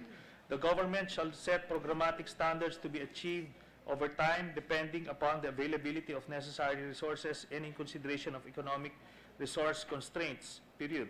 Consistent with the principle of progressive realization of economic rights as it is understood in the United Nations Covenant on Economic, Social, and Cultural Rights to which the Philippines is a state party, comma, the government shall move as expeditiously as possible towards the realization of the rights. Period. I so move, Mr. President. Is there objection? There being none, motion is approved. I move that the sections be renumbered accordingly and subject to style, Mr. Is there President. objection? There being none, sections are numbered accordingly and according to style. There are no more individual amendments, Mr. President. There are no longer any individual amendments. I move to close the period of individual amendments. Is there an objection? There being none, period of individual amendment is hereby closed. Mr. President, with that, I move to approve on second reading, Senate Bill number 2121. I so move. Is there an objection? There being none, Senate Bill number 2121 is hereby approved. Congratulations to the sponsor, Senator Sani. Congratulations to the sponsor. Thank you, for the Mr. approval of President. said measure. Mr. President, we move to suspend consideration of the same, Mr. President. We move to suspend consideration. Consideration of Senate Bill number 2121 is hereby suspended. And lastly, before we recognize Senator Gordon for sponsorship measure, with the permission of the body, I move that we proceed with the Senate President's resignation of Senate conferees to the Bicameral Conference Committee on the disagreeing votes of Senate Bill number 1534 and House Bill number 8734. This is the Magna Carta for scientists, engineers, researchers, and ST personnel. SNT, Science and Technology pala to. Is there an objection? The following members are hereby approved as the representatives for the Bicam Committee. You have to read the names, Mr. President. The Senator Aquino as chairperson, and members Senator Gatchalian and Senator Villanueva. Yes, Mr. President. Mr. President, I move that we, let me just look for the number.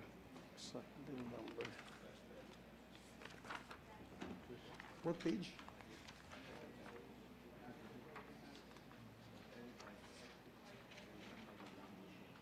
Here.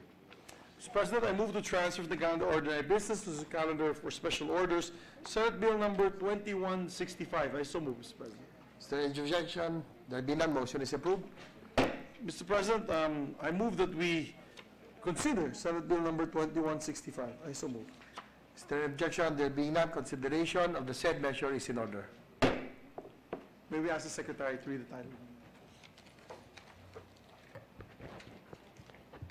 Senate Bill number 2165, an act providing for an opt-out system of organ and tissue donation, promoting the right to health, providing penalties therefore, and for other purposes.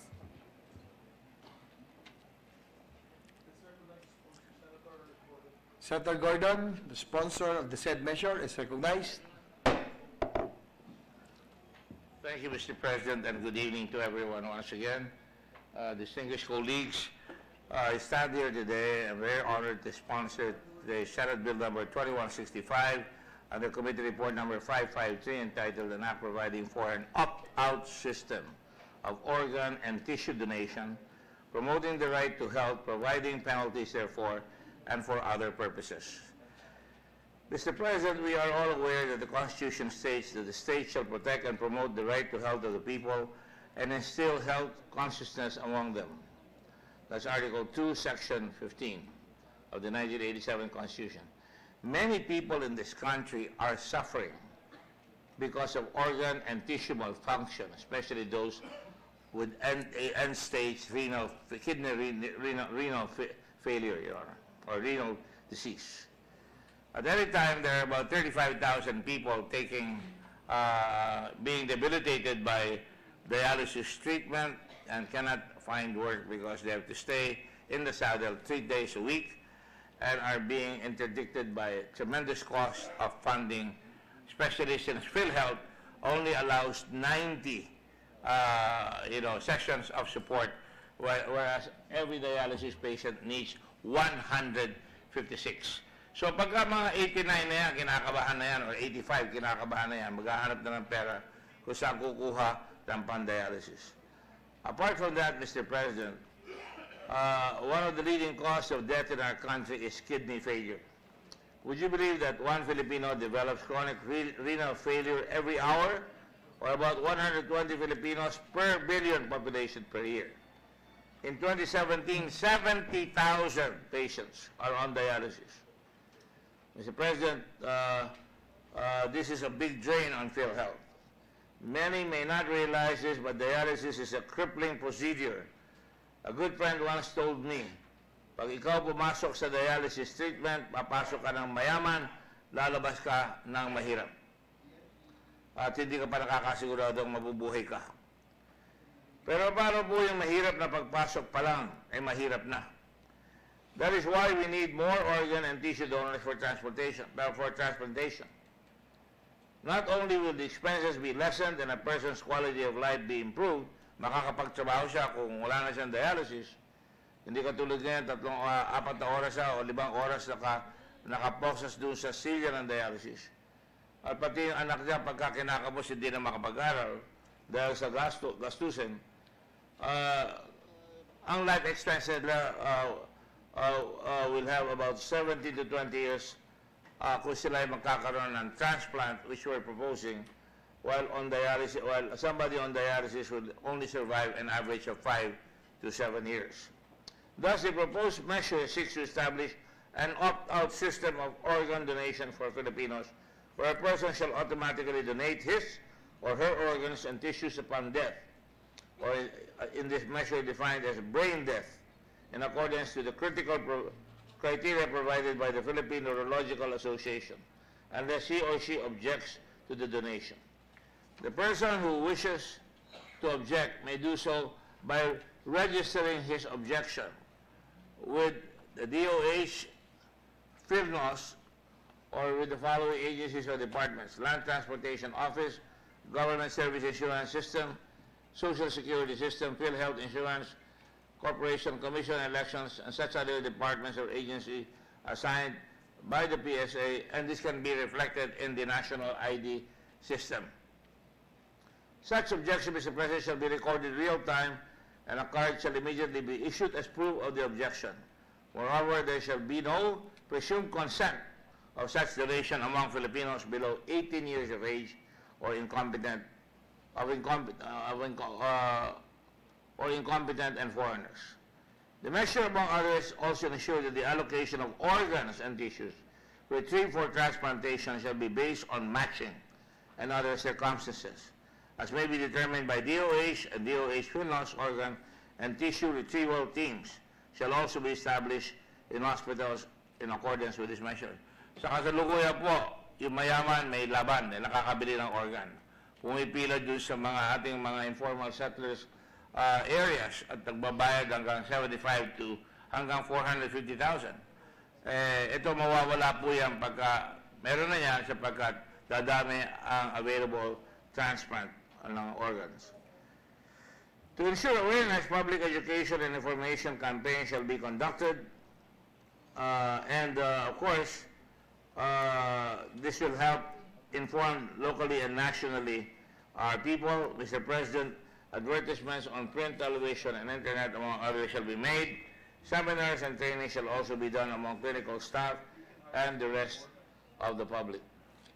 Aside from the opt-out organ donation for Filipinos, the measure also provides for an opt-in system of organ donations for foreigners if she desires to donate his or her organ and these tissues, and registering such desire with the earlier mentioned agencies. The Department of Education and CHED, Commission on Higher Education, shall likewise include in the curricula the importance of organ and tissue donation and transplantation to increase awareness among Filipinos. In order to avoid confusion and anxiety, a phased implementation of this act shall be done when, for the first 6 months after its effectivity, massive public information campaign through national and local consultations, surveys, impact assessments, training, and seminars, print and online advertisements, television and radio advertisements, among others, will be made. However, despite such 6-month period, any individual who decides to opt out may do so immediately upon its effectivity and may also withdraw such objection at any time. Following the 6-month period, therefore, the opt-out system of organ and tissue donation tissue donation shall be fully implemented.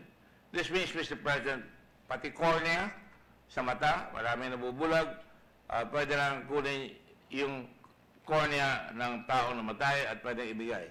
Pati even later on, lungs, heart, liver can easily be undertaken. Can you imagine the pressure of sometimes having to ask your brother or your father or your son to be able to help assist you in terms of organ donation? In addition to support the above-mentioned education and information campaign, an appropriation of 1 billion pesos shall be included in the General Appropriations Act so as to ensure that there shall be proper implementation. Mr. President, it is important to note that we must foster a culture of organ and tissue donation amongst ourselves to save lives. Thus, I urge everyone, and I'm shortcutting this because my good friend, the Majority Leader, has to go, but we cannot forego this, and I would just ask one thing, that we make sure that we pass this before the sessions are over in February. It's very important. A lot of people are waiting for this, and a lot of people need help, and we cannot second guess what is important medicine for our country. There is no cure for diabetes or the renal failure except transplantation. And in most cases in other organs, transplantation is also something that will cure and certainly alleviate the suffering of many of our people. For these reasons, Mr. President, I ask that we pass this proposal immediately. Thank you very much, and good evening to all of you. Thank you very much, Mr. President, and thank you to the distinguished sponsor. He fulfilled his promise that it would be short time.